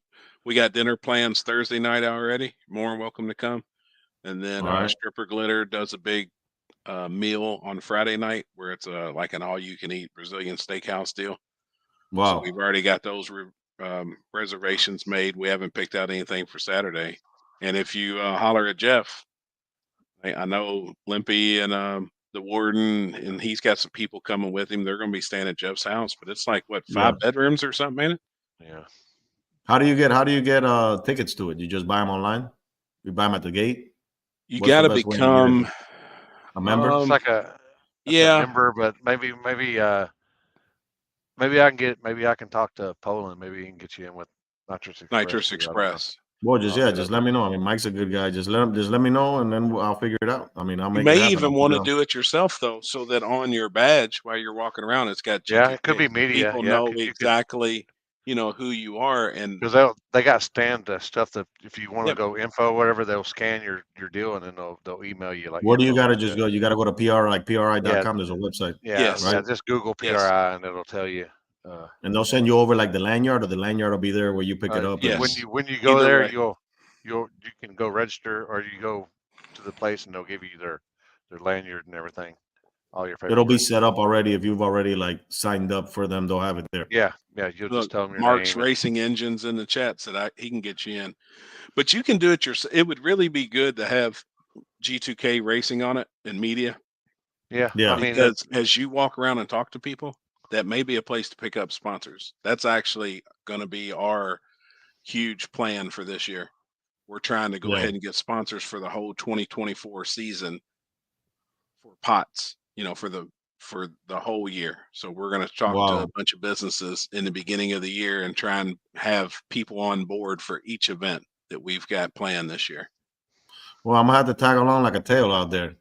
It's fun, man. Come on, man, for real. Like, if you deliver the 1-2 punch, I'll try to come and deliver that little sneaky uppercut right after. Bam! Come on, because that'd be a good place to do, that'd be a good place to like network. It is it is. That's what it is. That's all it is. It is a place for everybody to network. I mean, it's a trade show, so I mean that's what everybody does. I'm pretty sure ATI is out there. Guaranteed. Oh yeah, they'll be there. They'll have a. Well, I'm gonna talk to their sales rep, and I'm gonna make it a priority to go out there. All you can eat Brazilian code for something? Hell yeah, for a full belly. That's for bad farts, if you ask Matt. Yeah, it gives me gas. The meat he says farts. They'll turn you out at that place. Who's gonna turn me out? They'll turn you out at that place. T-Bone wants a race, bro. T-Bone, look in the chat there. You got Solo Man Motorsport. He's got a little S10, dude. He's my buddy, bro. Bring your little Fox body. We're gonna have a little race, bro. Even if it's gotta be a little personal race. You got Solo Man Motorsport, T-Bone, man. He's got my back. So little S10 action, bro, with that little Mustang you got. Bring that Mustang out to Orlando, bro. Let me see it. Code for Happy. Exactly, Dalton. Exactly. Wow. And plus, we might go to have some men's establishment with the men's. Yeah, with the gentleman's drinks. Gentleman's drinks. Yeah, there's usually a different. Old lady's talking about she wanting to go to night. And I'm like, all right. Or we can even go to one, and if it ain't our vibe or popping, and we can go to the other one. There's about 8 to choose from up there, so it's a pretty good time. Ken won't ever get out of the basement, so we'll it's be cool. Good. Ken will be in the basement. PRI. Yep. January. I mean, December. Yep. 8th, It's right? the week. December It's the week 7th. before Dig or Die. It is the week before. Yep. Yeah, so it's probably the some 7th guys or are going to PRI, and then they're going from there. They're going down to. Yeah. Well, let me see. For sure, then. It's good, man. It's well worth it. I think it's something to experience. No, and I definitely would like to talk to people too about like that. Having that big exposure. I mean, we're gonna do a lot of events and stuff like that. And if anybody wants to come in, even with the builds that we got going on, I think that'd be a good networking platform to, like you said, talk to sponsors, talk to people who are willing to have some kind of exposure. I mean, I'm just here to get my feet wet when it comes to that. So that's it. December every little bit helps, bro. 8th and 9th. And then like right there on the web, well, shit, you can't see it. But as soon as you pull up the website, it says register today. Well, I'm gonna check it out as soon as we get up off this live, guys. So I appreciate you, man. Y'all been Thanks for awesome coming tonight. on. Yeah, thank you, like I man. said, Keep in contact with me too. Let me know. Yeah, I'll be all right. 100%. This was a bucket list. Live I wanted to do for a long time, man. And then to be here is like a privilege to have you guys here, and we're here vibing and having a good time, and we've established a friendship along the way. So look forward to having a good time in 2024, man. And sky's the limit. Yep. Oh yeah. Thank you. you, Have man. a blessed night, man. Love God, love family, and tell always your love wife. racing. Tell your wife thank you for allowing you to come on. Yeah, she's over there huffing and puffing. I'm gonna have a long night right now. No, she's too when you get off here. She's awesome. If it weren't for my wife, I couldn't be doing the things that I'm doing. That's for sure. Because if you don't have a wife that supports, the grind, then yes, it'd be nightmarish. So she's supporting the dream. She's the one, first one looking at the videos, first one hitting likes. She's my greatest encourager. So, she was impressed today with this whole live, and then and the live we did with Tin Soldiers, and so. I mean, it's getting there, man. It's slowly but surely, one step at a time. We'll conquer it. So appreciate everybody who came on the chat, everybody who chatted it up tonight. You know how we do it. We'll be live this weekend at Immokalee Raceway for Sinister's Performance Fall Brawl 2. Yep. It's awesome, man. Thanks, guys. Sir. Have a blessed night, man. Yes, all sir. Right, later. See you soon. Later. Oh. So good ass dude, man. Yeah, good. Hope y'all enjoyed that. I know I did. I did too, man. I always enjoy time around Victor. Like the time we've spent together. Man, he's awesome, dude. I don't know if people really knew him as much as they figured out some stuff tonight, So yeah, funny. He's funny. He is, man. He's funny. He is. He gets, and when he starts mocking people or like talking with another voice, I start dying laughing, man. His country voice is funny as shit. Yeah, Victor is cool, man. He's funny. He's a good time. Fun to be around. We've had some long nights, some long talks and stuff, man. He's a good dude. Y'all have a nice day. Germany. Have a good one, Alex. Later, Alex. See you, man. Appreciate it. Very welcome, Solo, man. E's and B's. What you got this weekend? This weekend, we are going to Churchill Downs and watching horses racing. Oh. This is our first weekend off. Look at you, man. You go ride bull riding one weekend, and now you want to ride the horses the next weekend. Yeah, I'm gonna be a jockey now. Damn it, man. Oh shit. We actually all weekend off. So yeah, we're gonna I don't know. We're talking about possibly trying to do dinner, but it's hard. Like now I don't want to go out and eat because I go out and eat and I'm gonna eat a salad. You know what I mean? So it's almost like a waste.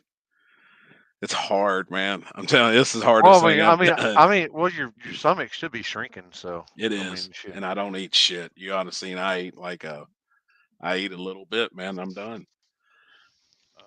But I'm feeling better. I've been working every day. I worked all day today. Well, not all day. I got out there about 11:30 and I quit about 5. But I'm putting in, 4 or 5 hours worth of work every day. I've got all of our cars ready to go. I even had a little white Nissan out back that was crashed. I got it fixed, running and driving now. It's sitting in the driveway. Sentra or something? Yeah, Nissan Altima. Ultimate. I can't remember. Little white Altima. Whole front end was knocked off of it. I put a front end on it, fuel pump in it, battery. Today I put front wheel hubs on Kenzie's car, rotors, pads. Did the brakes on my Denali. Like I'm getting all this shit done, but I almost feel like I got some energy. Shit, I don't know. Yeah. Look at this. Oh my God, that's badass, man. Holy shit. I need to get one for Pac-Man. Let him experience out. Just dig your shit out of He's like, no, that's mine. Damn it, man. Oh, man. The Red Dragon happy. Jesus. Hey, have you ever used a bidet? Speaking of Red Dragon, have you ever used a bidet? Fuck no. Well, we got one. I take that back. I do that when I have in the shower because we got one of them with the wand. Yeah, but I put that motherfucker on hot. I mean on like hard pressure. Yep. Just so I can see what my lady feels. She feels like when I fucking hit it from the backside. That's what I say. We got one, and I tell you what, I didn't know if I'd like it, and I've been 45 years without one, but it works. One wipe, you're done. You're pretty much just drying off. I was kind of blown away with it, I guess. I guess it hits the right spot. You know, kind of like when your butto itches and you fart, and that last air bubble hits that spot right perfect. Yep. Yeah. They actually work, man. They do work. Yeah. Yeah, that's a fact. That ain't. Yeah, I mean, it is. I mean, it feels good until you hit that one spot. You know the spot that I'm talking about. Wait till that bidet hits that one spot. Is that getting bigger? It's just it's getting bigger. They say 35 pounds is the inch, but I don't know. I'm 40 pounds down. I ain't seen the inch yet. We're getting there. Let's see that motherfucker. I can just see it fucking talking to me. the tip of it, like what? Damn it. That's one of the first things Jeff said to me the other night when he walked up. He said, "Damn, man, I can tell you're losing some weight. I guess you can see your dick now." I was like, "You motherfucker." God. Damn it, man. Is that why you got out there with no shirt on and everything? Hell, it's like, hell yeah. Let me show you what's up. Jeez. That's sexy. I can't believe that shit, man, because I wasn't going to do it. But it was fun. Oh, shit. Let me see. As soon as Jeff dared me, I was like, they said the Barrett had it on his page. Oh yeah, it was his birthday too. Mine's from one angle. I posted it on mine, but I've been promoting the last couple of days for the race, so it's probably a couple posts back. Oh, yeah. That's Barrett. Oh boy. The people that come to 10 Soldiers, man, that shit was crazy. The people that flew in just to be there. Nick Taylor, him and Alex Taylor flew in. Oh yeah, there it is. Damn it, man. Here we go. A crisp $100 bill says that Happy does not hit the ground. He's not gonna use hands. I don't know this dude running the controller over here. If you ain't got no balls, don't gamble with me. I have balls. You have $3, not $100. Happy's not hitting the ground. $100. Where you at? Anybody? Jimmy Dale. $100 says he's not hitting the ground. He says, "Hurry up, it's cold." Well, you're not going to hit the ground. You're going to land on. Exactly. If you ain't got no heart, don't bet. I said $100. You hit the ground. What happens if you? Hey, what happens if you fall off, thrown out, roll over, and then roll off? How big? Then is he'd that? be screwed. Yeah, okay. Somebody about did. I can't remember who it was, but they got thrown up against the edge, and they almost went over the edge. You damn right. They about ate shit. Jeez, man. Oh, get it. You ready? Man, I'll tell you what, man, you got at least 3 or 4 women turned on in the back. All right, let's get it. Warm body coming at you. Was it cold? Hell yeah, it was cold. Oh boy. Look, down. Man down. Oh my God, man. I still don't believe I've done that shit. Kinsey said 4 seconds, but I don't know. Let's see. 4.5 seconds. Let's get it. Warm body coming at you. All right, so it's right there at 4. All right. Oh, it's looking good. Wait a minute. Is that the ball in the belly? Shit, that was 6 seconds, almost 7 Almost seconds. 7 seconds. You damn What the right. hell? You almost had a good ride, man. Almost Oh my almost god. had a yeah. That's what they do. Now when you do it. you've for real done that shit though, ain't you? Oh yeah. When I mean, You was young, 30, almost 40 years ago. but you for real rode a bull. I Yeah. mean a real bull. Yeah, and it ain't good when you fucking land on your sack. That's why. Well, it hurt on that. Yeah. You know, just on that, holding on so tight. I mean it Okay. it hurts. Can you still? How long did it take you? You get to hand your fingers and your circulation back? Well, it didn't have a rope to go over. It had just a shaft sticking up. You held on to it. Oh, okay. So you just held as tight as you could. I didn't know if you could put it under like you Hell normally no. would. I wish. But usually you do that. I mean, you go like underneath and then, Once you cinch rope it over. But god dang, from all that tugging and pulling and stuff, it takes you a good hour to get where you don't hurt. Damn. I never would have even thought about that.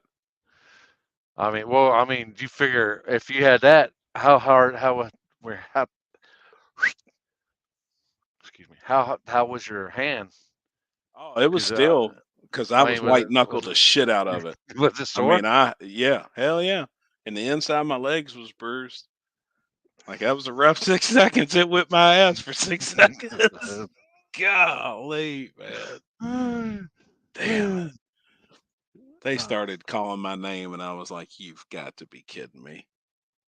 Me and Jeff hung out all night. You said it was what Jeff did.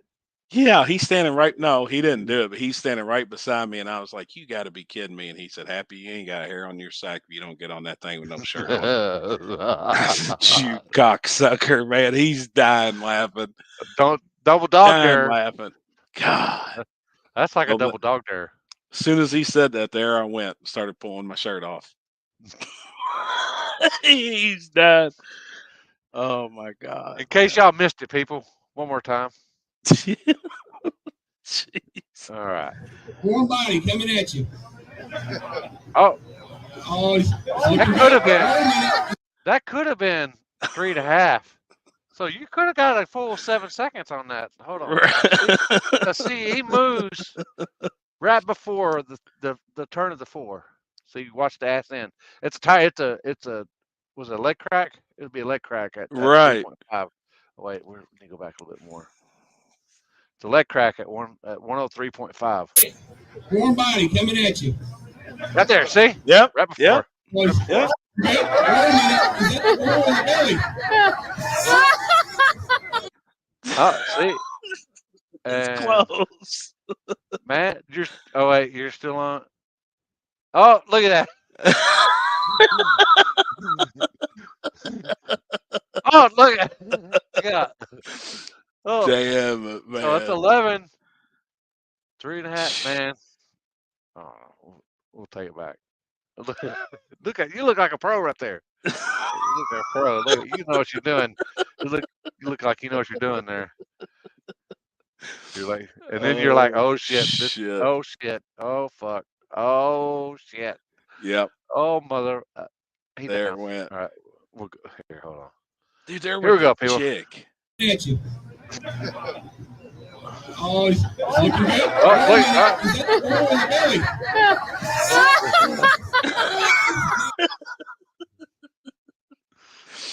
A damn girl won it.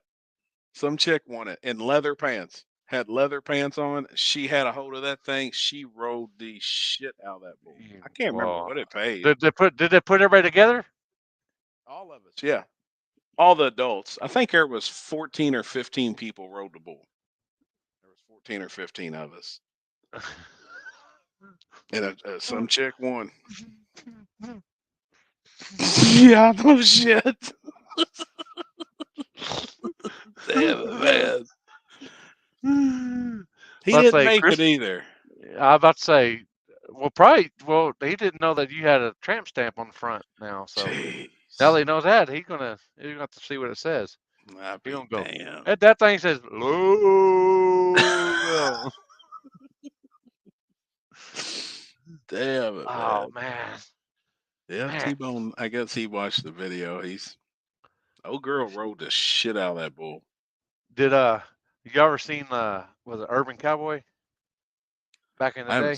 No. That was back like in the 70s, like John Travolta, where he is like, it's like where they had the mechanical bulls. They went to Gillies down there in Houston. That was the big deal back. And they're putting, Really? yeah, I know it's I think it's the 70s. But yeah, 70s, maybe early 80s. But yeah, they had the mechanical bull, and he broke his wrist or broke his arm, and his old Sissy. Sissy was a girl, and they had the old truck, and had the license plates on the back window. This is Sissy on his passenger side, and his name on the man. Damn. The good shit. Yeah, but this girl, she's all like riding the mechanical bull, and she's like riding. They got it on like easy, and she gets up on it, and she's riding it, like standing up on it, and she's all like, and I'm like, I just see Happy doing that shit if it's on kids mode. Damn. We had fun. They had a damn Porta-Tree race 78. too. 78. Holy shit. They had a What year was you born? 78. 78. 45 years ago. Damn it. They had a Christmas tree race. Yeah, they Porta-Tree. Yeah. And man, it paid $1,320 with $20 Damn, who won entries. that? Did they do a bracket style race? Yep. They did a bracket, and it was an 11-year-old kid, and I can't remember the guy that he raced. It wasn't nobody. I don't think that like a lot of people would have known. But they wound up splitting it. They got $660 a piece. $20 entries, man. So I mean that was huge. There was a ton of people in it. I mean a shitload. Well, you'd have to be $20. $20 a head to get $1,300. I mean, shit. Know? It was a bunch, man.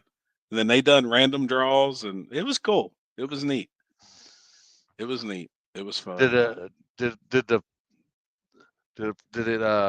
turn into where it was just like overbearing with people? It was packed on me, but we had a spot where we were kind of, because I'm about same as you. I don't, there was a huge crowd, but we kind of just kicked it off in the corner, and we had our own spot. Yeah. This is me and Jeff, Kenzie. We had Sweet Tits with us. Josh Robinson, Michelle hung out with us for a while over in the corner. Jason hung out, forever with us. And then he actually called me yesterday, man. Was just thanking us for coming up, hanging out. Them dudes are, how they are. They're such good people, man. I'd wanted to go, but I was already committed. Yeah. To over there. I told him, I said, man, I really hope this happens more, and I would love to see during, because now we're getting to our off season. We're about to hit it. Like my race in a week and a half is the last race for us in Kentucky, so then we're done till beginning or spring. I would like to see other shops do that, open their doors, and just have a night where racers can come in and have some food catered in, and it's probably start out small, but if you do it every year, it'll grow and get bigger. And there was people parking almost 3/4 of a mile down the road. All the businesses around their shop was full. I mean, it was at one time we looked up and Jason looked at me and he was just like, holy cow. I was like, man, it's packed, dude. I mean, it was packed. They run out of groceries? No, they had Skyline Chili come in and sold chili dogs. Then they had a food truck outside. I mean, they had tons of their merch. They had a limited edition T-shirt just for that night. You had to be there that night to get the shirt and stickers. And so, man, we got some really cool stuff. And then they did a bunch of you bought $20 raffle tickets, and they had items that they make set out on a table with a bucket in front, and you put your ticket in there, and then at the end of the night they drew these raffle tickets. Well, all that money went to the Kent Rose Foundation, that race that we did over the summer, because that's a nonprofit organization. And that was, I can't remember how much they raised, man, but it was quite a bit. Kenzie wanted a Nitrous Express bottle bad, so I spent $100 on raffle tickets for it and put in that. Obviously didn't win it, but it's the Nitrous Express logo with the Charlie Brown holding a bottle, and it's got 10 soldiers and stuff. So as we're leaving, Kenzie's like, "Man, I really want one of those bottles." Jason's like, "How bad do you want one?" She said, "We've spent $100 just on raffle tickets. Like, we really do want one." He goes, "Here." We walked in the office and he had one of the labels. So I've got a nitrous bottle outside. Saying paint it up nice and pretty and white, and put the label on it, and we'll have our own Charlie Brown bottle. Something cool. Put in Paxton's room, Yeah. And that was a sticker that you could that was like a once in a lifetime deal to get it. And she's starting to kind of, I don't know, I guess I'm rubbing off on her, because I feel like, man, a lot of the stuff that we do, we take for granted. And there's so much history and, memories that we can be like, damn, if I would have kept this, or if I would have kept that, So I'm starting to do that more. Like, yeah, because at our age, shit, you never know. You might not. You never know, man. No, you never know. Like, I'm thankful every day when I'm, like, now that I've got a little issue going on with me. Yeah, I'm going to try and fix it, but it could kick me in the ass. I mean, at any time, don't know. Yeah. None of us know. No. Except for that man up above us. That's it. Yeah. Like, I'm buying 2 T-shirts. Every time I get one, I'm buying 2, and I'm keeping one nice. So eventually Pac-Man will have, whether or not he uses them for shop rags out in the garage or whatever, but he'll have all these but he'll have them from 20, 30 years possibly, and be like, damn, man, that's pretty cool. My old man put that up for me through all those races. You're right, Ron. I think differently now. I guess what it took for me. I mean, I guess everybody, or some know, but when I lost my father, I started thinking about stuff different and the world different and everything. So, just look at it different, And as we get older, our needs change somewhat. Yeah. I mean, I'm still like I am now, but I don't have to go somewhere just to hang out. Fuck, I can jump on a fucking live feed just as good, and I feel like I'm good there. But the last couple of years, man, I've been traveling my ass off, and it caught up with me this year. It did. It caught up with me this year, and I guarantee it. But next year we're coming out swinging. So. Oh, speaking of that, Rob Smith there in the comments, he said, "I'm so happy to have a Charlie Brown koozie. They gave him away free." I met him. He come up to me, and him and his buddy, big grin on his face, and he introduced himself and was like, "Hey, I watched the lives, and me and him sat there and shot the shit." And he's like, we bullshit for 5-10 minutes. He said, "Man, I'll see you around tonight." And I was like, "All right." They hung out forever. So, like, just somebody that watches on here that we talk to every week, he was there hanging out with us. Man, it was a good time. Good time. Yeah. And y'all remember too, people, for what we got? What are we on right now? 22? Yeah, 22. Our 25th, we're not bringing on anybody. We're bringing on y'all. If y'all want to come on, just hit us up. Yep. Shoot us a message, either one of us. Shoot us a message. If it's on, I got to figure out how to do it on YouTube. I guess I can send. I don't even know if you can send messages on YouTube to people. I don't even know. Oh, shit, I don't even know. Or hit us up on Facebook. Yeah, Facebook. I imagine you can. Yeah, I'm sure you can. But some people ain't got Facebook, and I don't blame them. Right. But speaking of, how is the dog? Dude, he's badass, man. Just wait till you meet him. He is the most lovable dude. He's not like Chanel. He's not all hyper and wants to jump. He's just chill. He's a licker. So when you put it, I mean, he'll let you do anything. When I pick him up, it's just like he freezes, and he'll let you fold him around and whatever you want to do with him. He cuddles right up against my back, man, right in the middle of the bed. I mean, that's my dude. He's gonna be badass. He's a little slow. He's a little goofy. But we're getting like, I want to be like Daddy. Right? No shit. I'm like, God, this is my luck. Got this slow dog. He's cool, man. He's cool as hell. Hell yeah. He's cool. How's Chanel doing? She ain't had no problems? No. She's bleeding right now. It's that time of the year. Oh. So we're getting her. Got to clean up after her every once in a while. But no, she's been great, They're man. going to breed her? Man, I want to. I know, but what is Kinsey? Kenzie's like, no, but I want them to go ahead and tie it up whenever as soon as he gets big enough, because he's sniffing her now. I mean, he knows what's up. Like, he's sniffing her. His ears are all perked up. Is the Red Rocket out yet? It barely. I'm like, boy, put that thing up. But I see it coming with both of them being tri dogs with 3 different colors on them. There's no telling what colors we would get. I think we'd have an amazing litter. I'm the same way. I can't sleep without my dog. Mark, that's. I'll sleep in shifts, but man, I gotta have my dogs, or at least hear them snoring. And not my lady snoring. Nah, I ain't my lady snoring. I love my babies up in the bed with me. Yeah, Ron, we've actually done that, man. We have done that. We've put some boxers and shit on her before.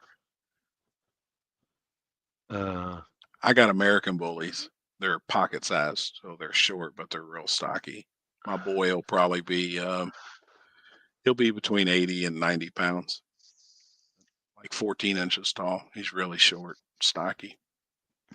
I got a pug and she's like a retriever or something. I don't know. They're both rescues. They're both rescues. Happy fitting them get peed on. Oh boy. No, I hope not. Oh. The reunion show.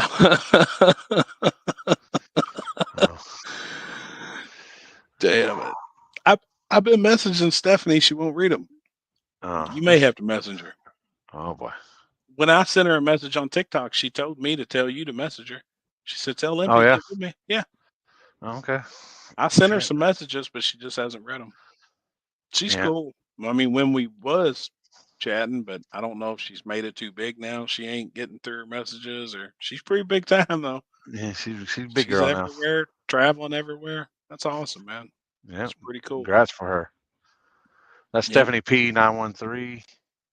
Yep, Stephanie on Instagram. Yep, Facebook, everywhere. She's everywhere. OnlyFans. Is it same on OnlyFans too? I think so. I can't remember. But if you find her on Facebook, you can go to her links. Yeah. She has that link tree or whatever you call it on Instagram. Tyler, what do you feed your dogs? Mine are on the purple diamond. I use diamond food. I read a bunch about it. For bullies, they've got a lot of calories and stuff, so supposedly it's good food. It's expensive, I know that. Mine's are on Blue Buffalo. The expensive shit hell yeah. Well. Yep, that's good dog food. Yeah. Yep.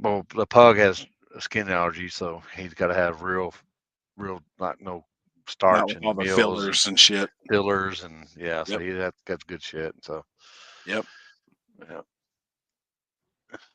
Shifter gripper still with old dude. I have no idea.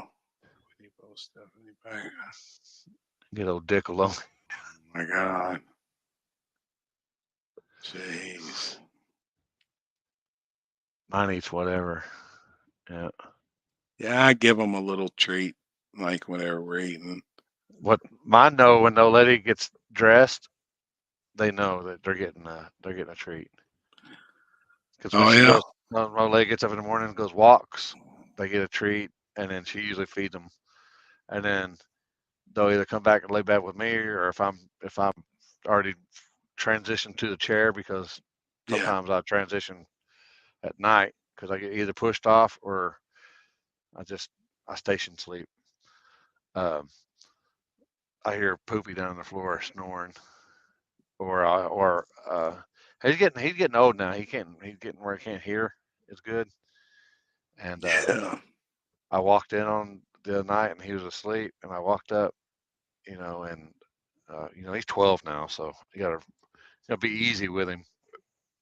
Like rubbed him, and he was like tongue sticking out, and I went to touch the tongue, and it felt like a little piece of beef jerky. I was like, that was good.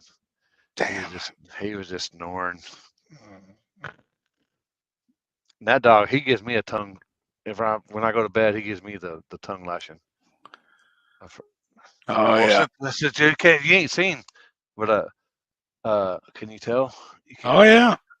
Oh, I can see it. Hell yeah. That's been a couple days. That's a week. Damn. Hell yeah. I can see it. Oh fuck, dude. What? And just got real bad news from Corey. Oh boy.